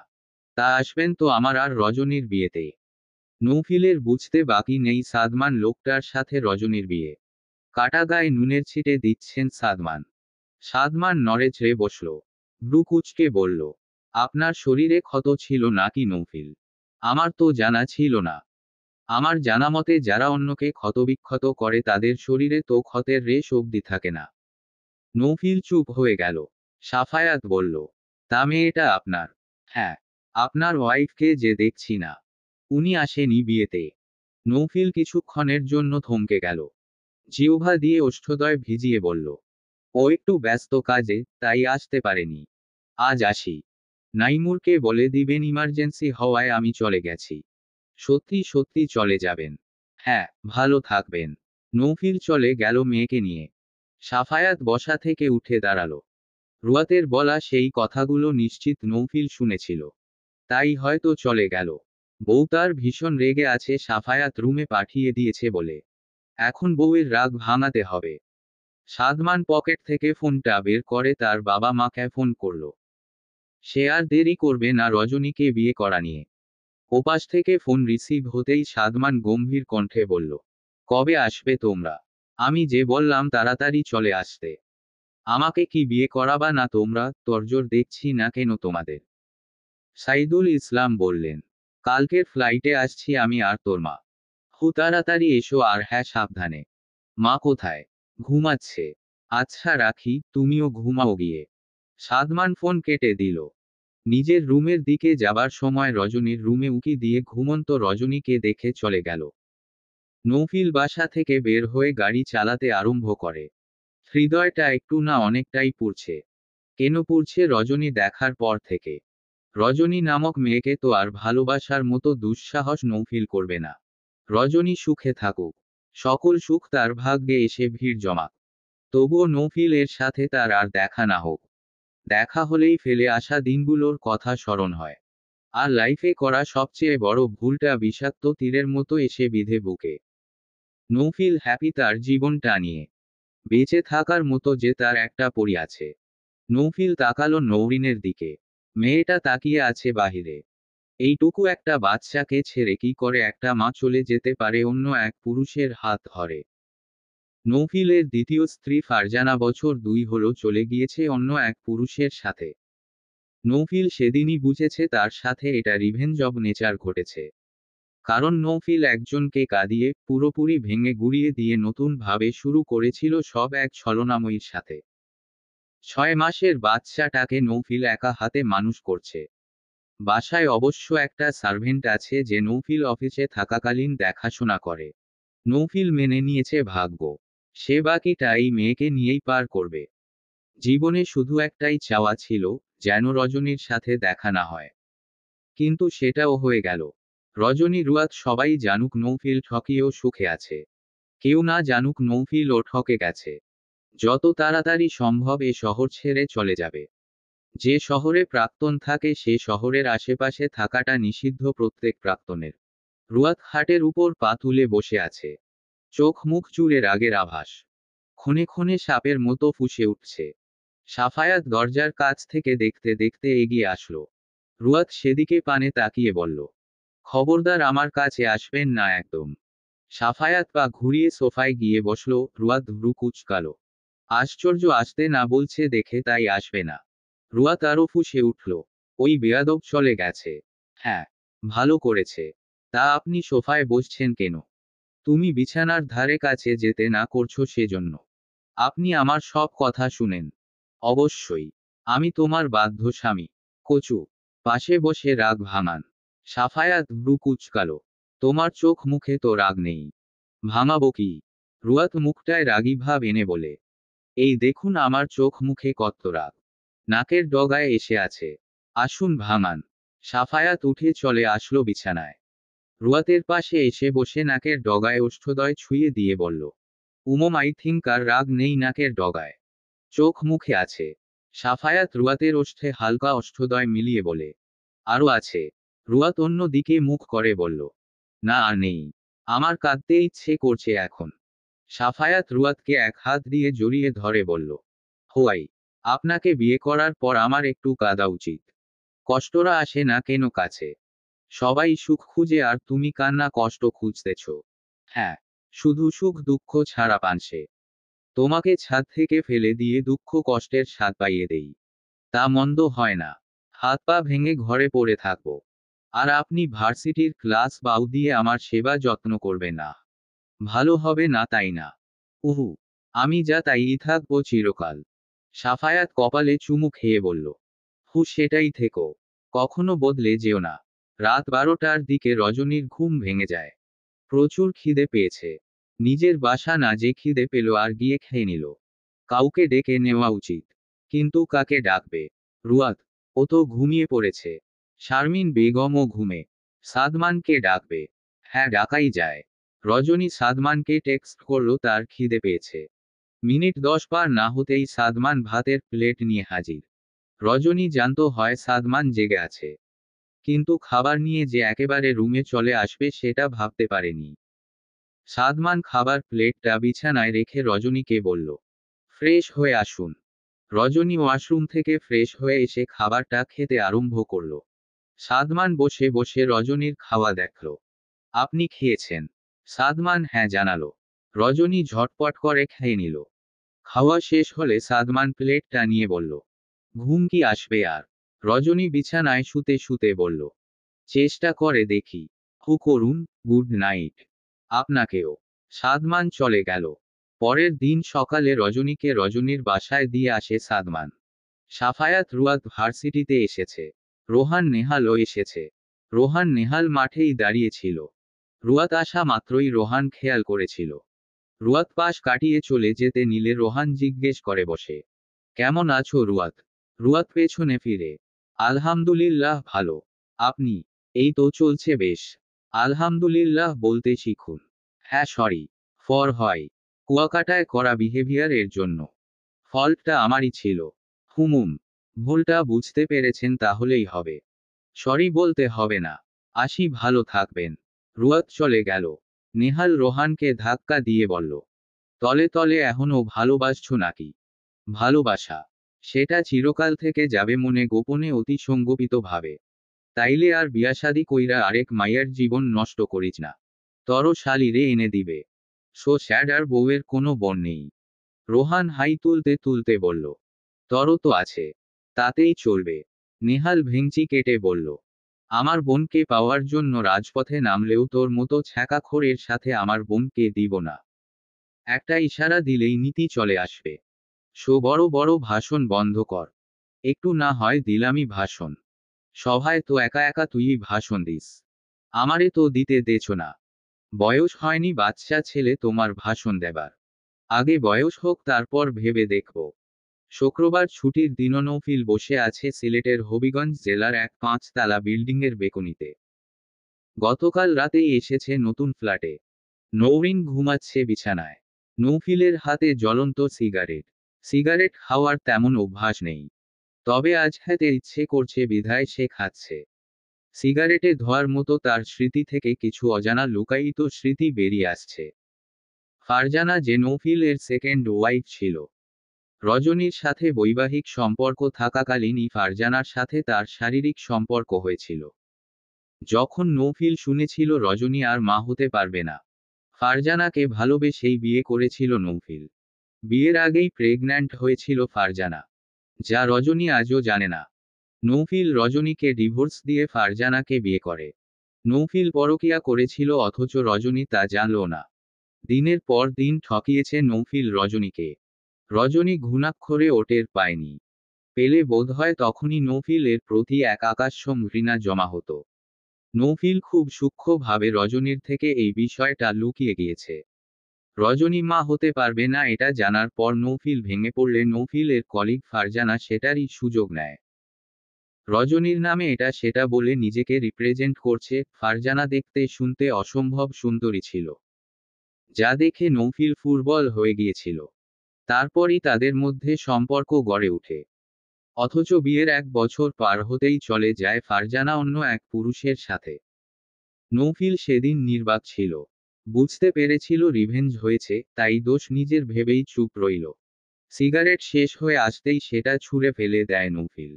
দীর্ঘশ্বাস ফেলে বলল, কেটে যাক বছর, পেরিয়ে যাক বসন্ত, তোমার সাথে আমার মতো পাপিষ্ঠের আর দেখা না হোক। আমি ভালো ছেলে, ভালো স্বামী হতে হতে পারিনি, তবে আদর্শ পিতা হয়ে ঠিক নিজেকে প্রমাণ করব। বাবা হিসেবে আমি আমার মেয়ের কাছে একজন সুপারহিরো। তোমার জীবনের সব অতীত অধ্যায় আমাকে সম্পূর্ণভাবে মুছে ফেলা হোক। তোমার অভিমান অভিযোগ অন্য কাউকে ঘিরে হোক নতুন করে। সাদমান নিশ্চয়ই সব জেনেই বিয়ে করছে তোমায়। খুব উন্নত মানের চিকিৎসা হোক তোমার। আর মাতৃত্বের অনুভূতির স্বাদ কেমন তা অনুভব করো। ভালো থেকো। আমার অস্তিত্ব জুড়ে তোমরা আর কেউ নেই আমার মেয়ে ছাড়া। সাদমানের বাবা আর মা দুপুরে এসেছে সাফায়াতদের বাসায় আমেরিকা থেকে। সাদমান কাল যাবে ফ্যামিলি নিয়ে রজনীদের বাসায় বিয়ের প্রস্তাব নিয়ে। তবে সাদমান তার বাবার সাথে আলাদা একটু কথা বলবে বলে একাকী রয়েছে বাবার সাথে। সাইদুল ইসলাম ছেলেকে এখনো চুপ থাকতে দেখে বলল, কি বলবি এখনো বলছিস না কেন? কিছু কথা বলবো। প্র্যাকটিক্যালি ভাববে। বল। একটা মেয়ে যে কখনো মা হতে পারবে না, তবে মেয়েটাকে একটা ছেলে অসম্ভব রকমের ভালোবাসে। ছেলেটা রাজি মেয়েটার সব জেনে বিয়ে করতে। কারণ ছেলেটার কাছে সবকিছু আগে মেয়েটা। ছেলেটা আর মেয়েটাকে কোন নজরে দেখছো? ভালো নজরেই। বাচ্চা হবে না এটাতে তো ছেলে মেয়েটার দোষ নেই। দুজন যেহেতু দুজনকে ভালোবাসে তাহলে বিয়ে করবে। তারপর বিভিন্ন পদ্ধতি অনুসরণ করবে যদি মনে হয় বাচ্চা তাদের দরকার। তার মানে তোমার আপত্তি নেই? মানে এমন বিয়েতে? না। তোর মায়েরও তো এমন সমস্যা হয়েছিল। বাচ্চা কনসিভ হচ্ছিল না।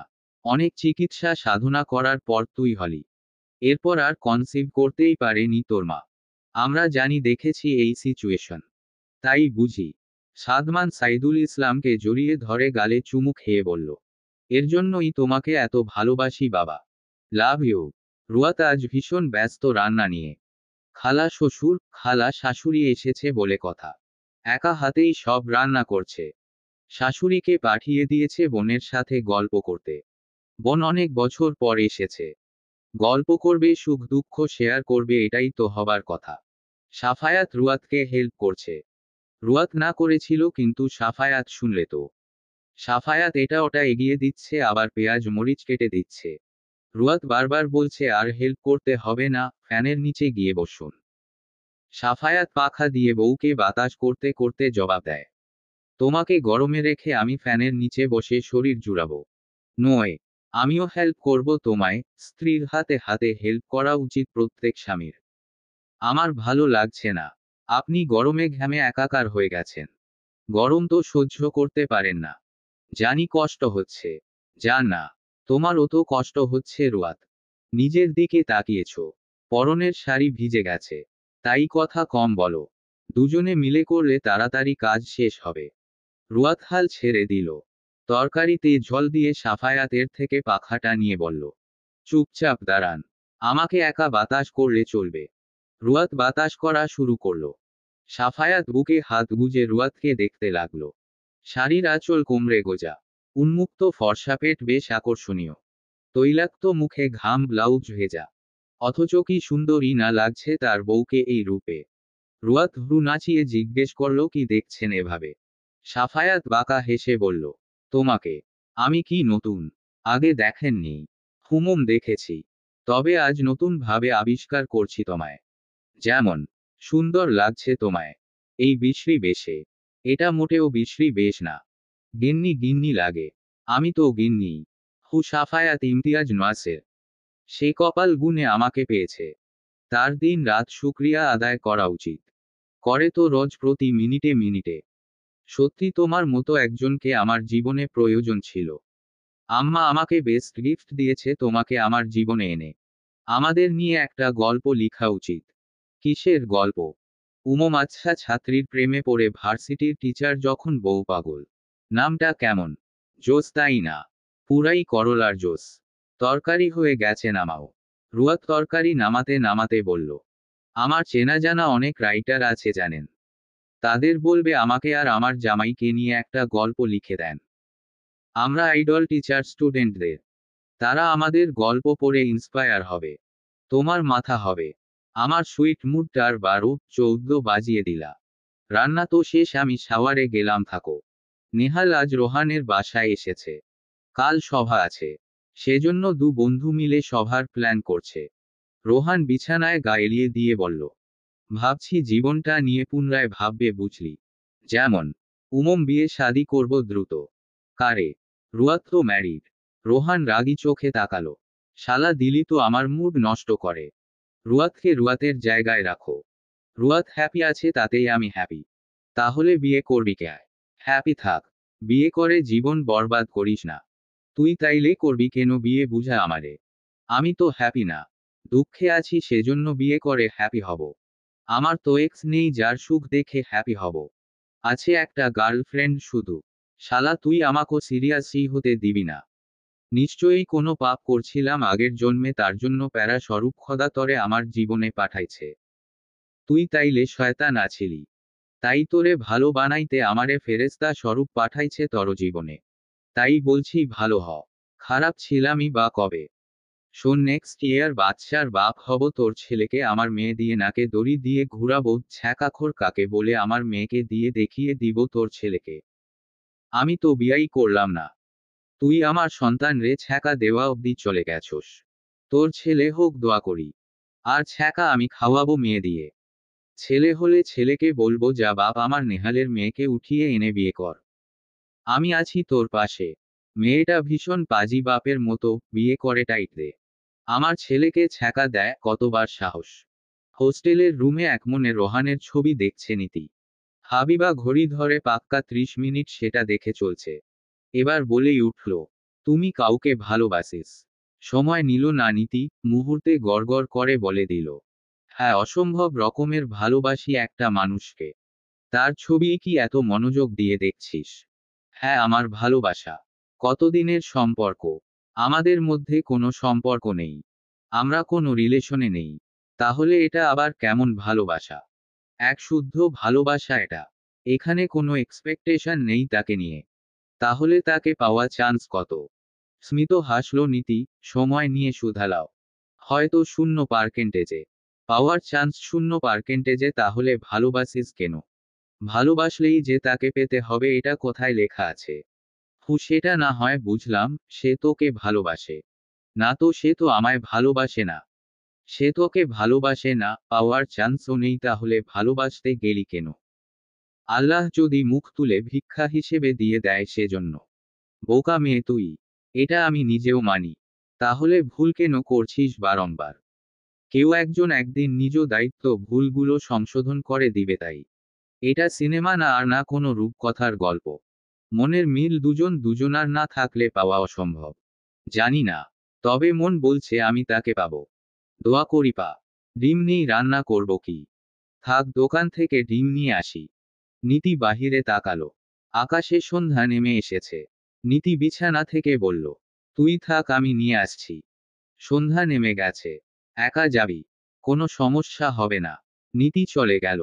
হোস্টেল থেকে 15 মিনিট হাঁটলে দোকান। নীতি ওড়নাটা ভালোমতো জড়িয়ে হাঁটা ধরল। সামনে একটু নির্জন রাস্তা, পাশেই জঙ্গল। সেখানে মানুষের আনাগোনা কম থাকে। নীতি পা চালিয়ে হাঁটা দিল আগের তুলনায়। দোকানে এসে 2 হালি ডিম নিয়ে ফের হাঁটা ধরল বাড়ির দিকে।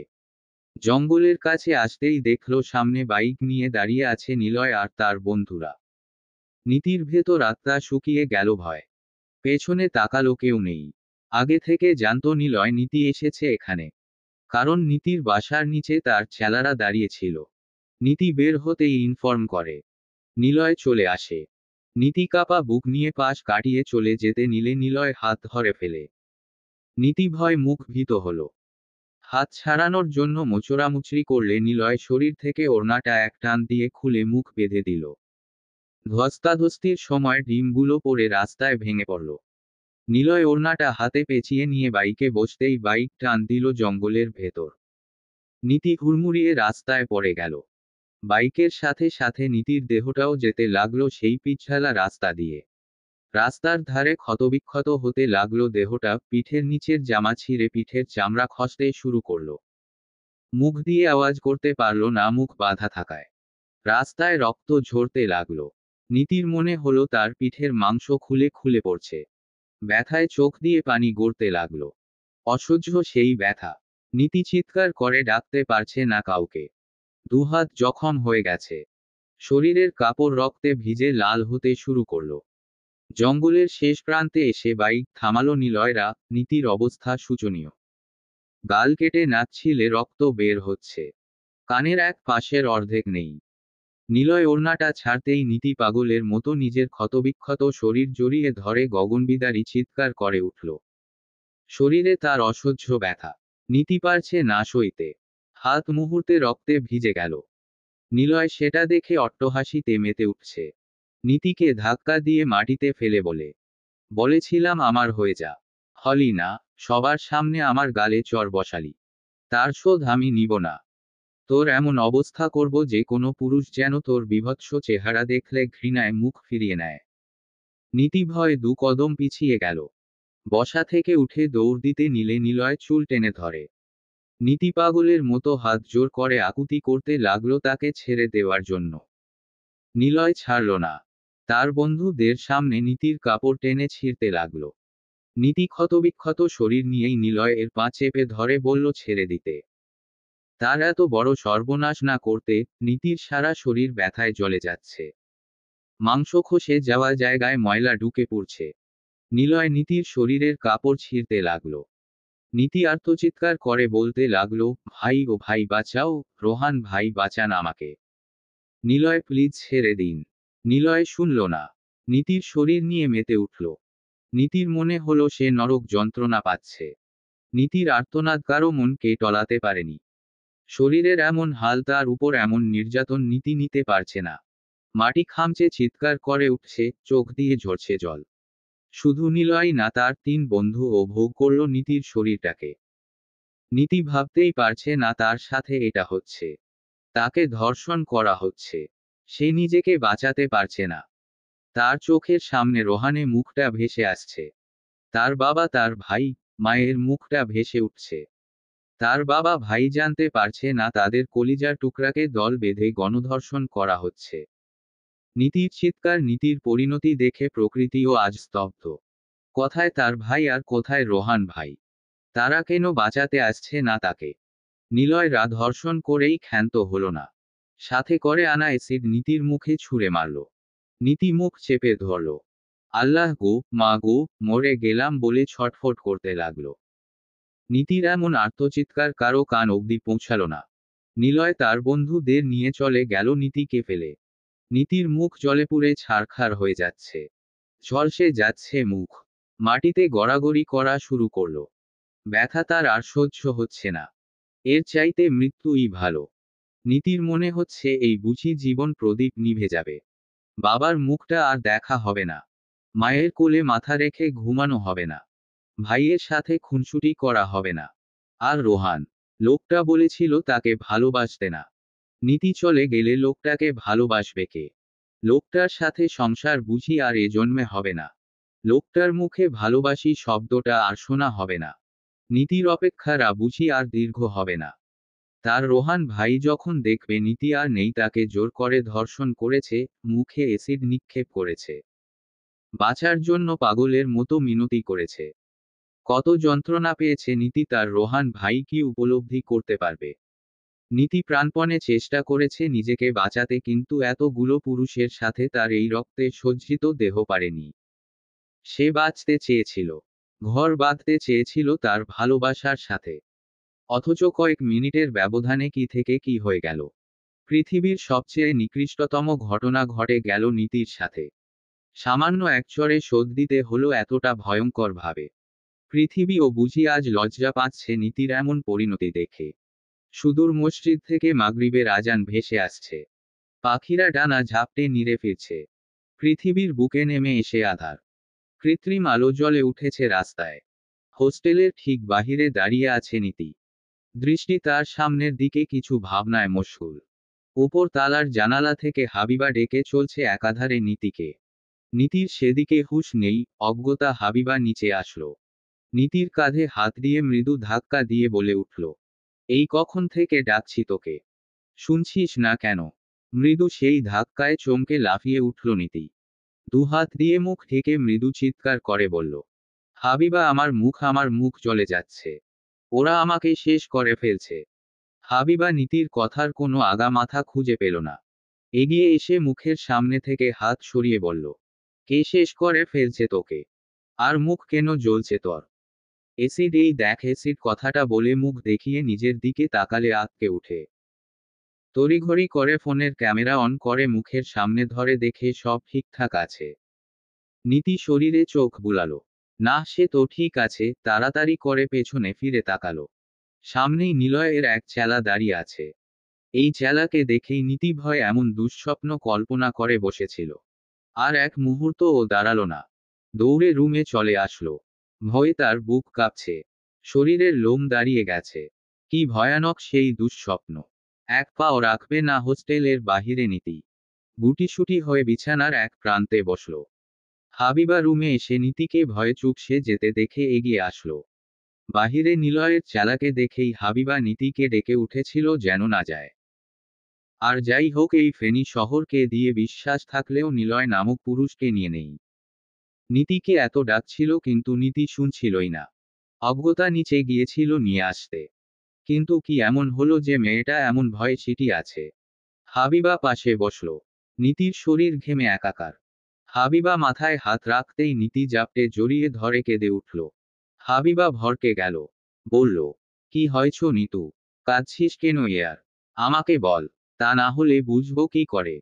নীতি হেঁচকি তুলতে তুলতে সব খুলে বলল। হাবিবা অবাক হয়ে তাকালো। এক দণ্ডে কি থেকে কি ভেবে বসেছে এই মেয়ে। নীতির মাথায় হাত বুলিয়ে বলল, পাগল মেয়ে, কি সব ভেবেছিস নিজেকে নিয়ে? এসব ভাবিস না। তোর তো ভার্সিটির সব কাজ কমপ্লিট।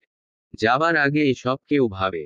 আর আমিও পাগলের মতো তোকে একা ছাড়তে নিয়েছিলাম সিট। চোখ মুখে পানির ছিটা দিয়ে আয়। আমি অন্য কিছু রান্না করে আনছি। হাবিবা চলে গেল। নীতির হাত পা শরীর এখনো কাঁপছে। পাশ থেকে ফোনটা নিয়ে নেহালের নম্বরে কল লাগালো। নেহাল রোহানের সাথে বসেই কথাবার্তা বলছিল। নীতির কল পেয়ে ফোনটা রিসিভ করল। হ্যালো নীতি, বল। নীতি কাঁদো গলায় বলল, ভাই। নেহাল বসা থেকে উঠে দাঁড়ালো। অস্থির কণ্ঠে বলল, কি হয়েছে নীতি? বোন গলার স্বর এমন শোনাচ্ছে কেন? ভাই, আমি আর থাকবো না ফেনি। আমাকে কালই এসে নিয়ে যাও। আমি কাল সকালেই চলে আসবো বোন। আগে বল কি হয়েছে? রোহান ভ্রু কুচকালো নেহালের অস্থিরতা দেখে। মুখের দিকে তাকিয়ে রইল কি বলছে শোনার জন্য। কিছু হয়নি ভাই। আমি থাকবো না এই ভয়ঙ্কর শহরে। প্লিজ কাল এসে নিয়ে যাও। আমার ভয় করছে। নিলয় কিছু করেছে। মুহূর্তের স্মৃতিতে ভেসে উঠল সেই দৃশ্য। নীতি মুখ চেপে ধরল। রোহান ফোনটা কেড়ে নিল। গম্ভীর কণ্ঠে বলল, কি হয়েছে নীতি? নিলয় কি করছে? রোহানের কণ্ঠ স্বর শুনে নীতির আরও কান্না পেল। মুখে হাত রেখেই বলল, রোহান ভাইয়া, আমাকে নিয়ে যান না।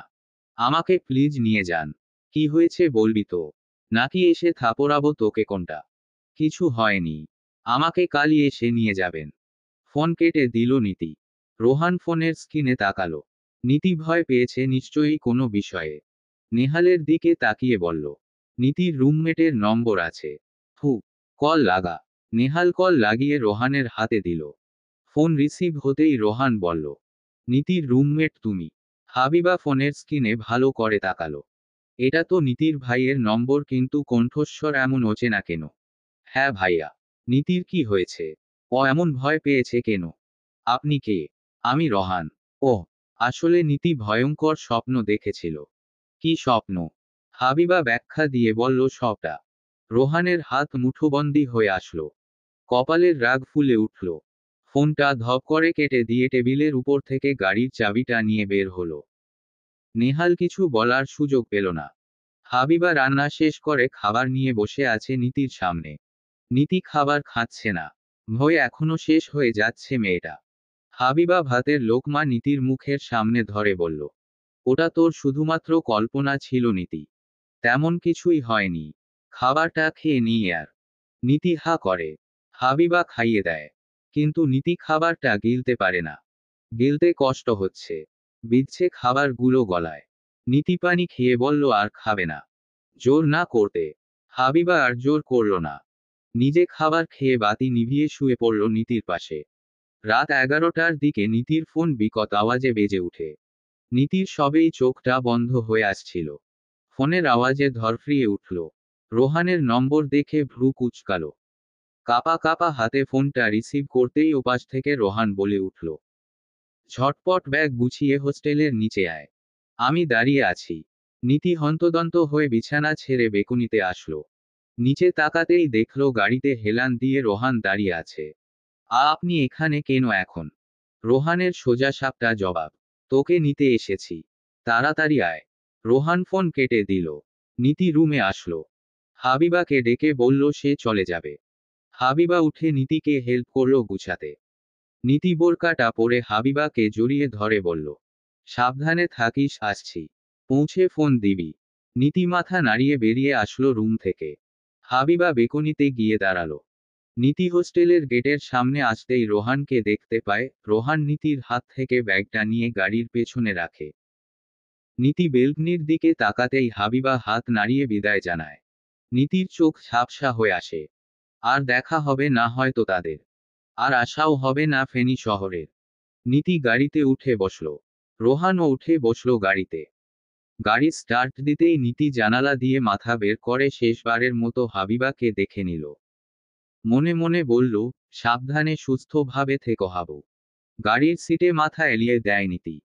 বুকের ব্যথাটা বাড়ছে ক্রমশ। নীতি জোরে জোরে শ্বাস নিল চোখ বন্ধ করে। রোহান আর চোখে দেখে চলছে নীতিকে। নীতির মুখ ভয়ে শুকিয়ে একটুখানি হয়ে গেছে। খারাপ লাগছে অনেক। নীতি চোখ মেলে তাকালো। ছোট্ট করে বলল, ফু। রোহান এক হাত বাড়িয়ে বলে, এখানে আয়। ভয় পাস না। নীতি সিট বেল্ট খুলে এগিয়ে আসলো রোহানের কাছে। রোহান নীতিকে এক হাত দিয়ে জড়িয়ে ধরল। নীতি রোহানের শার্ট খামচে ধরে বুকে মাথা রাখল। রোহানের সারা শরীরে রক্ত চলাচল বন্ধ হয়ে গেল। কেমন একটা লাগলো। নীতির মুখের দিকে তাকাতেই দেখল নীতি চোখ বন্ধ করে আছে।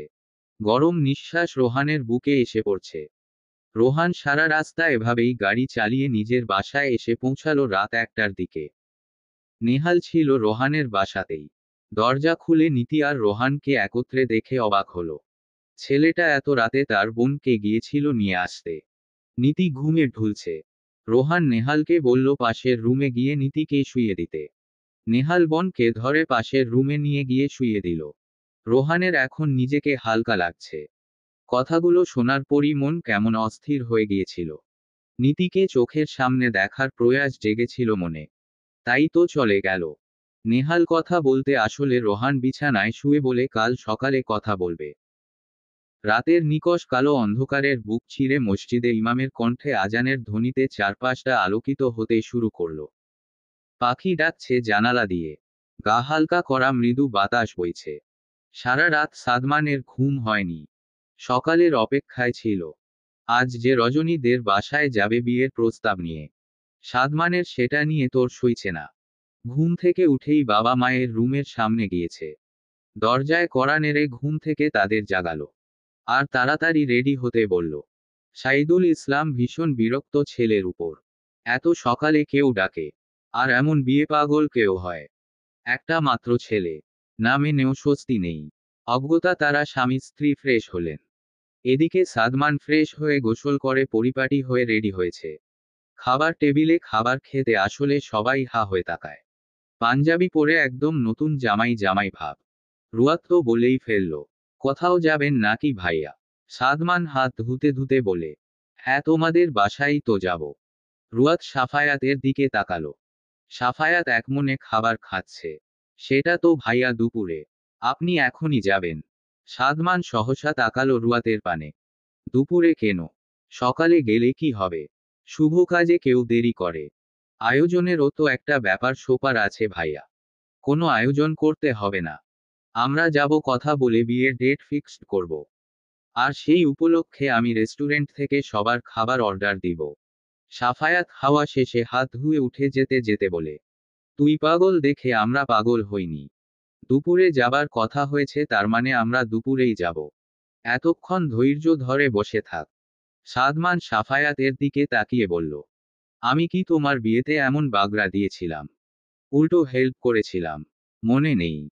তুমি হেল্প না করে আমার শুভ কাজ এভাবে পিছিয়ে দিচ্ছ কেন? সাদমান হচ্ছে কি? আমরা উনাদের বলেছি দুপুরের কথা। সেখানে সকাল সকাল গেলে বিষয়টা কেমন দেখায় একটু ভাব। বলেছ কেন দুপুরের কথা? বলতে পারলা না সকালের কথা? সাইদুল ইসলাম তপ্ত শ্বাস ফেলল। বলল, আমার ভুল হয়ে গেছে বাপ। আমাকে মাফ করে দাও। রুয়াত পারছে না তো পেট ফাটিয়ে হাসতে। অনেক কষ্টে হাসি আটকিয়ে তাড়াতাড়ি খাবার খেয়ে উপরে চলে আসলো। রুমে এসে পেট ফাটিয়ে হাসা শুরু করলো। সাফায়া তার চোখে তাকিয়ে বলল, হাসছো কেন? সাদমান ভাইয়ার অবস্থা দেখে কেমন বিয়ে পাগল হয়ে গেছে। ইস আপনিও যদি আমাকে বিয়ে করার আগে এমন বিয়ে পাগল হতেন। তাহলে কি হতো? সবাই বুঝতো সাফায়াত ইমতিয়াজ নওয়াজ বউ পাগল। লোকজনদের বুঝিয়ে আমার কি লাভ? আমার বউ একান্তই বুঝলে এনাফ। আর কারো বুঝার দরকার নেই। সবাই জানে আপনি আনরোমান্টিক পারসন। সাফায়াত এগিয়ে এসে রুয়াতের কোমর চেপে ধরে বলল, সত্যি আমি আনরোমান্টিক? মোটেও না। আমার থেকেও বেশি রোমান্টিক আপনি, কাছে আসলেই তো বোঝা যায়। চোখ টিপ দিয়ে বলল রুয়াত। সাফায়াত মুচকি হেসে রুয়াতের নাকের ডগায় চুমু খেল। ফিসফিস করে বলল, তুমি এত হট যে তোমার সংস্পর্শে আসলে আমিও হট হয়ে যাই। তপ্ত দুপুর, রুয়াত মেজেন্টা কালারের শাড়ি পরেছে। আয়নার সামনে দাঁড়িয়ে নিজেকে শেষবার দেখে নিল। সাফায়াত বিছানায় পা তুলে বসে রুয়াতকে দেখে চলছে। হাতে থাকা হাত ঘড়িটার দিকে একবার চোখ বুলিয়ে হতাশ হয়ে বলল, আর কতক্ষণ রুয়াত? রুয়াত পাশে ফিরে তাকালো। বলল, কেমন লাগছে আমাকে আগে বলুন, তারপর বলছি কতক্ষণ লাগবে। সাফায়াত চোখ ফিরিয়ে নিয়ে বলল, ভালো লাগছে। রুয়াত এগিয়ে আসলো।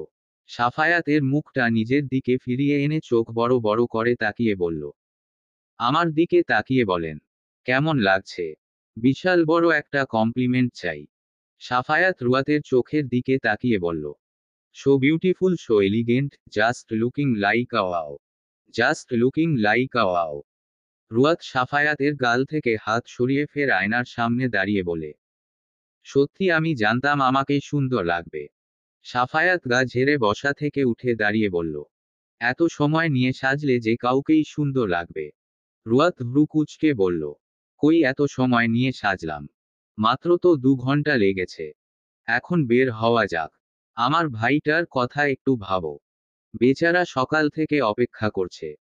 চলুন। সাফায়াত রুয়াতের হাত ধরে বসার ঘরে আসলো। সাদমান পায়চারি করছে। সাফায়াত রুয়াতকে দেখামাত্রই এগিয়ে গিয়ে অস্থির কণ্ঠে বলল, কখন বের হবা ব্রো? কতক্ষণ ধরে অপেক্ষা করছি। সাফায়াত খালা আর খালুর দিকে তাকিয়ে বলল, মনি তোমরা গাড়িতে গিয়ে বসো। উনারা চলে গেলেন। সাদমানও পেছনে পেছনে যেতে চাইলে সাফায়াত ডেকে বলে, তুই কোথায় যাচ্ছিস? তোকে কি যেতে বলেছি? আমি যাব না তে কে যাবে? ব্রো তুমি আর রুয়াত অনেক দেরি করাচ্ছ। This is not fair. আমি মানিব্যাগটা রুমে রেখে এসেছি, এনে দে। সাদমান রাগতে রাগতে মানিব্যাগ আনতে চলে গেল। রুয়াত সাফায়াতের দিকে চোখ পাকিয়ে তাকিয়ে বলে, আপনি বারবার সাদমান ভাইয়ার পেছনে লাগছেন কেন? আমার ভাই আমি লাগবই। সাদমান মানিব্যাগটা এনে সাফায়াতের হাতে ঠেসে ধরিয়ে দিয়ে বলে, এবার তো চলো। সাফায়াত রুয়াতের হাত ধরে হাঁটা ধরে বলে, চল। আধঘন্টার মধ্যেই রুয়াত রাত চলে আসে এ বাড়ি। রুয়াত এসেই মাকে হেল্প করছে। বসার ঘরে বসে আছে কবির শিকদার, সাফায়াতের মা, সাদমানের বাবা মা আর সাদমান। সাদমান বারবার সিঁড়ির দিকে তাকাচ্ছে। আশ্চর্য রজনীকে দেখার জন্য তার চোখ দুটো মরিয়া হয়ে যাচ্ছে। হৃৎস্পন্দনটা দ্রুততর করে বেড়ে চলছে অথচ কেউ রজনীকে আনছে না। রুয়াত প্লেটে মিষ্টি আর পানি নিয়ে এসে সেন্টার টেবিলে রাখল। সাফায়াতের পাশে বসে বলল, মা খালাম্মা, খালু মিষ্টি খান। সাদমানের বাবা মিষ্টি করে হেসে বলল, আগে তোমার আপুকে আনো রুয়াত, শুভ কাজটা সেরে তারপর মিষ্টি মুখ করি সবাই। সাদমান খুশি হলো বাবার এহেন কথায়। রুয়াত মাথা নেড়ে চলে গেল উপরে। রজনী রুমে পায়চারি, শরীরে তার লেমন কালারের শাড়ি। হাত ভর্তি কাচের চুড়ি। চুলগুলো খোপা করে মাথায় বেলি ফুলের গাজরা। মুখে হালকা প্রসাধনী ব্যবহার। রুয়াত এগিয়ে এসে বনকে জড়িয়ে ধরল। কপালে ওষ্ঠ ছুঁয়ে দিয়ে বলল, পৃথিবীর সব সুখ আমার আপুর তরে হোক। জীবনটা খুশিতে পূর্ণ হয়ে থাকুক। রজনী স্মিত হাসল। তার বুকটা ধরফর করছে। সাদমানকে জিজ্ঞেস করেছিল তার বাবা মাকে সব বলেছে কিনা। সাদমান বলল বলেছিল। রজনী অবাক হয়েছে। সব জেনেও কি করে ছেলের বউ বানাতে চায়। রুয়াত রজনীকে নিয়ে নিচে নামল। সাদমানের নজরে আসতেই সাদমান সেই থেকেই চেয়ে আছে। চোখের পলক ফেলতে ভুলে গেছে। রুয়াত রজনীকে সাদমানের পাশে বসালো। সাদমানের বাবা মার পছন্দ হলো রজনীকে। দেখতে বেশ সুন্দর। রজনীর বাবার সাথে কথা বলে বিয়ের ডেটটা এই মাসের 30 তারিখে ঠিক করল। এটাও জানালো বিয়ের শেষে রজনীকে তারা তাদের সাথে নিয়ে যাবে। যেহেতু তারা আমেরিকা থাকছে পার্মানেন্ট। সাদমান সবার অগোচরে রজনীর হাত ধরল। রজনী ছাড়াতে চাইলে আরও চেপে ধরল। মুখের সামনে হাত এনে ফিসফিস করে বলল, আপনাকে আজ খুব সুন্দর লাগছে রজনী। রজনী কিছু বলল না প্রত্যুত্তরে। সকলে মিষ্টি মুখ করল। তারপর দুপুরের লাঞ্চটা করে বিকেল হতেই চলে গেল সবাই। রুয়াতকে থাকতে বলেছিল রুয়াতের শাশুড়ি, কিন্তু রুয়াত থাকেনি। বাড়িতে এত মানুষ, তার শাশুড়ি একা হাতে রান্না বান্না বাড়ির কাজ করবে, তাই চলে আসলো। সাফায়াত সবাইকে বাসায় পৌঁছে দিয়ে রুয়াতকে নিয়ে বের হলো সন্ধ্যার আগ দিয়ে বাড়ি থেকে অল্প একটু দূরে থাকা ঝিলের পাড়ে। শীতল বাতাস চারিদিকে, লোকজনের কিছুটা সমাগম। ঝিলের পানিতে পা ভিজিয়ে বসে আছে কিছু যুগলবন্দি প্রেমিক প্রেমিকা। সাফায়াত রুয়াতকে নিয়ে ঝিলের পাশে থাকা বেঞ্চে বসল। পাশ থেকে চলে যাওয়া ছোলা বাদাম বিক্রি করা লোককে ডেকে ছোলা আর বাদাম কিনল সাফায়াত। রুয়াতের হাতে এক প্যাকেট ধরিয়ে দিয়ে বলল, খেতে খেতে চারিপাশ দেখো, ভালো লাগবে। রুয়াত বাদাম ছুলে খেতে লাগলো। আশেপাশে তাকাতেই হঠাৎ চোখ গিয়ে আটকালো কিছুটা দূরে গাছের নিচে বসে থাকা রোহানের দিকে। রোহানের সাথে রয়েছে একটা মেয়ে, যে মনের সুখে আইসক্রিম খাচ্ছে, আর রোহান তাকিয়ে দেখছে। রুয়াতের মনে হলো হয়তো মেয়েটা রোহানের গার্লফ্রেন্ড। রুয়াত চোখ সরিয়ে নিল। সাফায়াতের বাহু জড়িয়ে ধরে কাঁধে মাথা রাখল। রোহান নীতির আইসক্রিম খাওয়া দেখছে। এই নিয়ে তিনটে খেলো, রোহানের বিরক্ত লাগছে। এত আইসক্রিম কেউ খায়? ঠান্ডা লাগবে তো। এই ঝিলের পাড়ে এসেছিল নীতির মনটা ভালো করতে, অথচ এনেও বিপাকে পড়তে হলো। রোহান টপ্ত শ্বাস ফেলে দাঁত চেপে বলল, হয়েছে খাওয়া, নাকি আরো খাবি? নীতি আইসক্রিমটা শেষ করে বলল, এখন লাগবে না, বাসায় যাবার সময় কিনে দিয়েন। বাসায় গিয়ে খাবো। তাহলে চল ঝিলের কাছে, আমি পানিতে পা ভিজাবো। রোহান নীতির হাত ধরে ঝিলের পাশে আসলো। পায়ের জুতা খুলে বসে পানিতে পা ভিজালো দুজন। নীতি এগিয়ে আসলো রোহানের দিকে। রোহানের বাহু জড়িয়ে ধরে কাঁধে মাথা রেখে পানিতে পা ঝাঁপিয়ে বলল, এবার সুন্দর লাগছে। রোহান মুখ অন্য দিকে ঘুরিয়ে হালকা বাঁকা হাসল। সন্ধ্যা নেমে আসতেই নীতি রোহানকে টেনে বাসায় চলে আসলো। রোহান নীতিকে নীতির বাসায় পৌঁছে দিয়েছে। আসার পথে অবশ্য নেহাল আর নেহালের বাবার সাথে একটু আলাপ সালাপ করে এসেছে। নিজের বাসায় আসতেই নীতি ফোন দিয়েছে। রোহান বিছানায় গা এলিয়ে দিয়ে বলল, 20 মিনিটও হয়নি, এর মধ্যেই ফোন। পৌঁছে গেছেন বাসায়? হ্যাঁ। খাবার খেয়ে ঘুমান। বুয়া আজ রান্না করে যায়নি। ওমা, তাহলে খাবেন কি? ঘরে বিস্কুট চানাচুর আছে, নুডলস রান্না করে খেয়ে নিবনি। আপনার রান্না করা লাগবে না। রাখছি। নীতি ফোনটা কেটে অনলাইন থেকে ভাত, মাংস, ডাল, ভাজি অর্ডার করে রোহানের ঠিকানা দিয়ে দিল। ঘণ্টা খানের মধ্যেই রোহানের বাসার কলিং বেল বাজে। রোহান মুচকি হাসে। মনে করে নীতি এসেছে হয়তো নেহালের সাথে, কিন্তু দরজা খুলে দেখে ডেলিভার ম্যান হাতে করে খাবার নিয়ে এসেছে। রোহানের ফোনে কল আসে। রোহান রিসিভ করলে ওপাশ থেকে নীতি বলে, খাবারটা রিসিভ করে খেয়ে নিন। রোহান রিসিভ করল। বিল পে করতে চাইলে ডেলিভারম্যান বলল বিল পে করা হয়েছে। রোহান দরজা আটকালো। রুমে এসে নীতিকে বলল, খাবার কেন পাঠাতে হবে তোর? আপনি খাবেন সেজন্য। আচ্ছা, আমি ভিডিও কল দিচ্ছি। নীতি ফোন কেটে ভিডিও কল দিল। রোহান রিসিভ করল। নীতি দেখল রোহান প্যাকেট থেকে এক এক করে খাবার বের করছে। আমি কি রাক্ষস? এত খাবার! খাওয়া শুরু করেন যতটা পারেন। রোহান খেতে লাগলো। নীতিকে তাকিয়ে থাকতে দেখে হাতের লোকমাটা এগিয়ে দিয়ে বলে, তাকিয়ে আছিস, পেট খারাপ করবে। হা কর। নীতি হা করল। রোহান নিজের মুখে নিয়ে বলল, খেয়েছিস? নীতি হেসে বলল, হ্যাঁ ইয়াম্মি। তুই খেয়েছিস রাতে? খেয়েছি। আচ্ছা, ঘুমিয়ে পড় তাহলে। আমারও খাওয়া শেষ। নীতি শুভ রাত্রি বলে ফোনটা কেটে বিছানায় এসে শুয়ে পড়ল। লম্বা লম্বা শ্বাস টেনে বিড়বিড় করে বলল, কোনো এক রাত আসুক, যেই রাতটায় আপনাকে জড়িয়ে ধরে ঘুমাবো। আর একটা সকাল আসুক শীঘ্রই, যে সকালের সূচনা হবে আপনাকে দেখে। নতুন সকাল, নতুন এক স্নিগ্ধ পরিবেশ। রুয়াত খাবার টেবিলে বসে নখ কামড়ে কিছু একটা ভাবছে। পুরো বাড়ি ফাঁকা। রুয়াতের শাশুড়ি, সাদমানের বাবা মা, সাফায়াতের নানা বাড়ি গিয়েছে আজ ভোরেই। পরশু চলে আসবে। সাদমান এখনো ঘুমে বিভোর। সাফায়াত রান্নাঘরে কফি বানাতে গিয়েছে। রুয়াতকে আজ রান্না করতে দেয়নি সাফায়াত। এই সকালে কফি না হলেই নয়। সাফায়াত 2 মগ কফি নিয়ে এসে রুয়াতের পাশে বসল।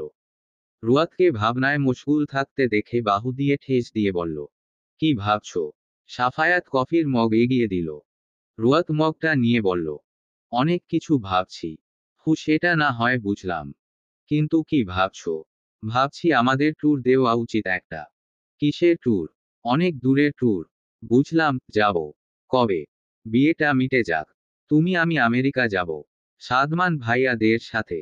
না, ওদের চলে যাবার পরে। আমার পাসপোর্ট ভিসা নেই। বানিয়ে নিব। খুব মজা হবে। আম্মা যাবে না? না। কেন? আম্মা একা থাকবে বাসায়। না, সানজিদা আর নাইমুর আসবে। সবাই মিলে যাই চলুন। না, আম্মা যাবে না। চটপট কফিটা খেয়ে নাও। আজ আমরা রাতে ডিনারটা রেস্টুরেন্টে করব।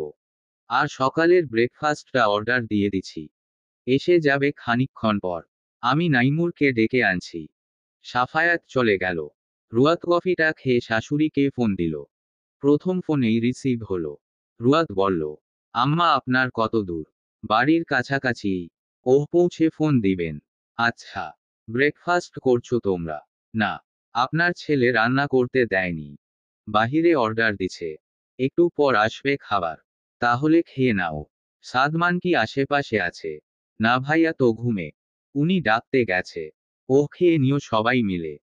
আর রাতে দরজা জানালা ভালো করে চেক করে তারপর ঘুমাতে যাবে। আচ্ছা। রাখছি, পৌঁছে ফোন দিব। শারমিন বেগম ফোনটা কেটে দিল।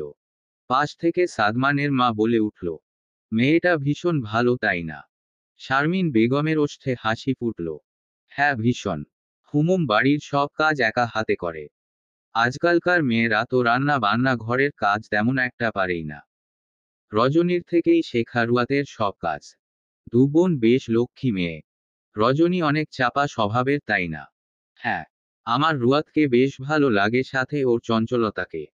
রজনীও হয়ে যাবে একসাথে থাকতে থাকতে। হুমুম। সাদমান কাঁথা মুড়ি দিয়ে ঘুমিয়ে আছে। সাফায়াত মাথার কাছে বসে আছে। আলতো হাতে মুখের উপর থেকে কাঁথাটা সরালো। বাহুতে ধাক্কা দিয়ে বলল, এই সাধু ওঠ। সাদমান পাশ ফিরে অন্যদিকে ঘুরে ঘুমালো। সাফায়াত সাইডে থাকা পানির গ্লাস থেকে হাতে পানি নিয়ে সাদমানের মুখে ছুঁড়ে মারল। সাদমান লাফিয়ে উঠল। চোখ মেলতে গিয়েও সব ঝাপসা লাগল। কয়েকবার চোখ ঝাপটানি দিয়ে সব ক্লিয়ার করে সাফায়াতের দিকে তাকালো। রাগ মিশ্রিত কণ্ঠে বলল, হোয়াট ইজ দিস ব্রো? এভাবে পানি ছেটালে কেন? আমি ঘুমাচ্ছিলাম, দেখনি? সাফায়াত ডোন্ট কেয়ার ভাব নিয়ে বলল, না রে, দেখিনি। এবার বলদের মতো বসে না থেকে ফ্রেশ হয়ে খেতে আয়। বিকেলে বের হব আমরা। রাতে ডিনার করে তারপর ফিরব বাসায়। সাদমানের চোখ মুখে আলো জ্বলে উঠল। রজনীকেও বলি আসতে। সাফায়াত রুম থেকে বের হতে হতে বলে গেল, না রে, তোর বলতে হবে না। ওকে বলার জন্য রুয়াত আছে, ওর বোন। আমি ওর উঠবি ব্রো। বোনের থেকে বেশি হক আমার। আগে বিয়ে হোক তারপর বেশি হক বেশি বলে চেঁচামেচি করিস মেনে নিব। সাদমান মুখ বেঁকিয়ে ওয়াশরুমে চলে গেল। ফ্রেশ হয়ে নিচে আসতেই দেখল রুয়াত সাফায়াত টেবিলে বসে আছে খাবার সামনে নিয়ে। সাফায়াত সাদমানকে দেখামাত্রই বলল, ব্যাটা তাড়াতাড়ি আয় খেতে। অপেক্ষা করছি কখন থেকে। সাদমান চেয়ার টেনে বসল। রুয়াত প্লেটটা এগিয়ে দিয়ে খাওয়া শুরু করল। খাওয়ার মাঝে রুয়াতের ফোনটা বেজে উঠে। রুয়াত ফোনের স্ক্রিনে তাকিয়ে দেখে রুয়াতের মা ফোন করেছে। রুয়াত ফোনটা রিসিভ করে কানে নিল। ওপাশ থেকে সামিরা শিকদার বলে উঠল, রুয়াত। বলো মা। কি করছিস? খাবার খাচ্ছি। কিছু বলবে? হুমুম। একটু বাসায় আসতে পারবি? রজনীকে নিয়ে সেকরার দোকানে যেতে হবে। আপু তো আজকে আসতেছে বিকেলে আমাদের বাসায়। নিয়ে যাব নি তখন সেকরার দোকানে। গয়নার ছবিগুলো পাঠিয়ে দিও। আচ্ছা। খেয়েছো তোমরা? হ্যাঁ। রাখছি তাহলে। আচ্ছা। সাফায়াত খাবার খেতে খেতে বলল, কি বলল? আপুকে নিয়ে সেকরার দোকানে যেতে বলল। সাফায়াত বলে চুপচাপ খেয়ে নিজের রুমে চলে গেল। বিকেলের দিকে রজনী আসলো রিকশায় চড়ে রুয়াতদের বাসায়। রুয়াত তখন রেডি হচ্ছিল। সাদমান বসার ঘরে বসেছিল। রজনী বাড়ির ভেতর ঢোকা মাত্রই সাদমানের চোখ গিয়ে আটকায় রজনীর মাঝে। পেস্ট কালারের সেলোয়ার কামিজ পরেছে রজনী, চুলগুলো খোপা করা, মাঝখানে সিঁথি কেটে। রজনীর অস্বস্তি হলো সাদমানকে এভাবে তাকিয়ে থাকতে দেখে। এগিয়ে এসে একটু দূরে বসে বলল, এভাবে না তাকিয়ে থেকে বলুন রুয়াত কোথায়? সাদমান চোখে পলক ফেলল। গালে হাত ঠেকিয়ে বলল, রুয়াতকে দিয়ে কি করবেন? আপনি আমাকে দেখুন রজনী। আমার থেকে কমপ্লিমেন্ট নিন। কিসের কমপ্লিমেন্ট? আপনার রূপের অসম্ভব সুন্দর লাগছে আপনাকে। প্রতিবার তো এটাই বলেন। নতুন কিছু ট্রাই করুন। হ্যাঁ ঠিক বলেছেন। মানে কি? সাদমান মাথার চুলগুলো পেছনে ঠেলে দিয়ে বলল। অনেক কিছু। পৃথিবীর শ্রেষ্ঠ কথা এটা। এই, ইয়েসাস। এটা কোন দেশের ভাষা? ফ্রান্স। বাংলায় বলুন। উহু। আপনার এত জানার আগ্রহ থাকে গুগলে যান। তাকে গিয়ে আস্ক করুন। আশ্চর্য, আপনি থাকতে গুগলের কাছে কেন যাব? আমি আপনার গুগল নাকি? অবশ্যই। এখন বলুন এটার মানে কি? আমাদের বাসায় জানেন তো ওয়াইফাই আছে। হ্যাঁ জানি তো। পাসওয়ার্ড জানেন নিশ্চয়ই। জানি। তাহলে কষ্ট করে ওয়াইফাই অপশনটা অন করে গুগলকে আস্ক করুন। আমি বাহিরে যাচ্ছি ব্রোরা, নামলে চলে আসবেন। আমি আর আপনি বাইকে চড়ে যাব। সাদমান চলে গেল। মিনিট পাঁচেক পর রুয়াত সাফায়াত চলে আসলো। রজনী তাকালো। দুজনেই ম্যাচিং করে ব্ল্যাক শার্ট আর শাড়ি পরেছে। রুয়াত রজনীর দিকে এগিয়ে এসে জড়িয়ে ধরে বলল, কখন আসছো আপা? এই তো কিছুক্ষণ হলো। সাদমান ভাইও কোথায়? সে বাহিরে। ও আচ্ছা, চলো যাওয়া যাক। তিনজনে বাহিরে এসে দেখলো সাদমান বাইকে উঠে বসে আছে। সাফায়াত ভ্রু কুঁচকে এগিয়ে এসে জিজ্ঞেস করল, এই তুই বাইকে কেন? আমি বাইকে করে যাব। ও আচ্ছা, একটু নাম তো। কেন? নামি না তাহলে তো দেখতেই পাবি। সাদমান নামলো বাইক থেকে। সাদমান নামার সাথে সাথে সাথে সাফায়াত বাইকে উঠে বসল। রুয়াতের দিকে তাকিয়ে বলল, রুয়াত উঠো তো বাইকে। সাদমান কথাটা শুনেই সাফায়াতের হাত টেনে ধরল। ব্রো, তুমি রুয়াতকে উঠতে বলছো কেন? বললাম না আমার রজনী বাইকে উঠে যাব। নামও বলছি। সাফায়াত মুখ গম্ভীর করে বলল, বড় ভাইকে হুকুম করছিস? রুয়াত এখনো দাঁড়িয়ে কেন, আসো বলছি। রুয়াত উঠে বসল। সাফায়াত সাদমানের থেকে হাত ছাড়িয়ে বাইক স্টার্ট দিয়ে বলল, আমাদের ফলো করতে করতে আয়, টাটা। সাদমান কোমরে হাত দিয়ে ওদের যাওয়ার পানে তাকিয়ে রইল। রজনী গাড়ির দিকে যেতে যেতে বলল, ভ্যাবলাকান্তের মতো দাঁড়িয়ে থাকলে চলবে। গাড়িতে উঠে স্টার্ট দিন। সাদমান গাড়িতে উঠে বসল। রাগান্বিত চেহারা নিয়ে গাড়ি স্টার্ট দিয়ে বলল, আমার সব ফিলিংসের মধ্যে বা হাত ঢুকিয়ে দেয় ব্রো। কথায় ভেবেছি আপনাকে বাইকের পেছনে সিটে বসিয়ে ফুল স্পিডে বাইক চালাবো। তা আর হতে দিল কই? আচ্ছা হয়েছে তো। কি হয়েছে? বাজে বকা। বাজে বকলাম কখন? এই যে বক বক করছেন। চুপচাপ গাড়ি চালান। গাড়ি চালানোর সময় সম্পূর্ণ ধ্যান সামনের দিকে দিতে হয়। পাশে এমন প্রিয়তমাকে রেখে কি সম্পূর্ণ দৃষ্টি সামনব দেওয়া যায় নাকি? যায়। আমি পারি না। পারতে হবে। এত আগে গাড়ি ঠুসে মোড়ে পটল তোলার শখ নেই। সতর্কতার সাথে গাড়ি চালান। সাদমান গাড়ি চালানোয় মনোযোগ দিল। রুয়াতে বেশ ভালো লাগছে অনেক দিন পর বাইকে চড়ে। মৃদুমন্দ বাতাসে চুলগুলো উড়ছে। সাফায়াত সম্পূর্ণ ধ্যান দিয়ে বাইক চালাচ্ছে। রুয়াত ফিসফিস করে বলল, লেকচারার সাফায়াত একটু স্পিড নিয়ে বাইক চালান। সাফায়াত জবাব দিল, নো। যেভাবে চালাচ্ছি সেটাই সঠিক স্পিড। ভয় পান? ভয় কেন পাবো? এই যে আপনি ভয় পান যদি অ্যাক্সিডেন্ট হয়ে যায় তাই। সাফায়াত কান দিল না রুয়াতের কথা। রুয়াতের ভালোর জন্যই সে স্পিডে চালাচ্ছে না। সাফায়াত একা থাকলে জোরে চালাতো। রুয়াত সাফায়াতকে বলল একটু জোরে চালাতে। সাফায়াত শুনল না। মিডিয়াম গতিতেই এসে পৌঁছালো শপিং মলে। এখানে সেকরার দোকান আছে। বাইক থামাতেই দেখল সাদমান রজনীও চলে এসেছে। সবাই মিলে মলের ভেতর ঢুকে সেকরার দোকানে গেল। রুয়াত তার মায়ের পাঠানো গয়নার ডিজাইনগুলো সেকরাকে দেখিয়ে দিল। সেকরা যত তাড়াতাড়ি সম্ভব বানিয়ে দিবে। রুয়াত অগ্রিম কিছু পেমেন্ট করল। তারপর সবাই চলে আসলো রেস্টুরেন্টে। সাফায়াত খাবার অর্ডার দিল।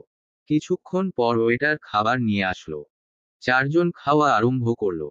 খাওয়া শেষে বিল পে করে সাফায়াত রুয়াতকে নিয়ে একটু শপিং করে নিল। ফেরার পথে সাদমান বাইকে চড়ল রজনীকে নিয়ে। আগেই সে বাইকে চড়ে বসেছিল। সাফায়াত এবার আর জ্বালালো না সাদমানকে। রুয়াতকে নিয়ে গাড়িতে উঠল। সাদমানের দিকে তাকিয়ে বলল, চটজলদি বাসায় ফিরবি। আর সাবধানে পৌঁছে দিয়ে আসবি। সাদমান মাথা নাড়িয়ে চলে যায়। এই রাত 7টায় বাজে নীতিকে নিয়ে এসেছে নেহাল রোহানের বাসায়। বেচারা রোহানের হুট করে জ্বর এসেছে রাতে, বুয়াটাও কদিন ধরে বেশ অনিয়ম করে আসে। আজ তো আসেইনি। রাতের রান্নাটা করার জন্য নীতি এসেছে। নীতি মুরগির মাংস রান্না করছে। রোহান এতক্ষণ নেহালের সাথে কথা বলছিল। নেহালের ফোন আসায় নেহাল ছাদে চলে যায়। রোহান ফুটবল শরীর নিয়ে রান্না ঘরে আসে। নীতি রান্না করছে। রোহান চুপচাপ দাঁড়িয়ে দেখল।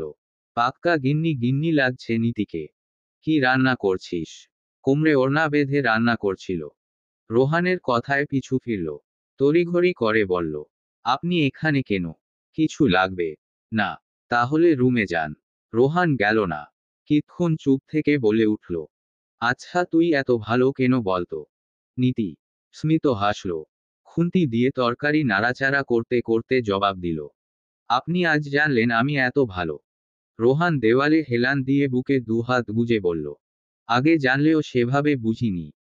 তবে এখন বেশ ভালো করে জানি আর বুঝি। নীতির মুখ প্রসারিত হলো। কড়াইতে টুকটাক আওয়াজ তুলে বলল, এই জানাটা কতদিন থাকবে? যদি তুই অনুমতি দিস তো চিরকাল এই জানায় জেনে থাকবো। দিবি অনুমতি? তড়িৎ গতিতে পেছনে ফিরল নীতি। লোকটা অনুমতি চাইছে। সে কি জানে না নীতি সেই ভালোবাসার প্রথম দিন থেকেই নিজ থেকে অনুমতি দিয়ে রেখেছে। সে তো জানে তাকে নীতি প্রচণ্ড রকমের ভালোবাসে। জেনেও চাইছে অনুমতি। অনুমতি চাচ্ছেন? হু দিবি। আমি তো আপনি না চাওয়ার আগেই দিয়ে বসে আছি। সেখানে চাওয়াটা বেমানান লাগছে না। আমি তো জানতাম না সেটা। এখন তো জেনে গেলেন। হু। তাহলে আশা করি আর চাইবেন না। উমম চাইতে না করছিস। আমি তো অনুমতি ছাড়া কোনো কিছু করি না। তাই আমার সবসময় সব কিছুতে অনুমতিটা ম্যাটার করে। কোন কোন কিছুতে আপনার অনুমতি লাগে? সব। মানে এভরিথিং। ও আচ্ছা। এখন যান, আমি তরকারিটা নামিয়ে নিয়ে আসছি। ঝাল দিয়েছিস তো বেশি করে। হু। যান এবার। রোহান চলে গেল। নীতির কেমন ভালে লাগাটা দ্বিগুণ হয়ে গেল। চলবে।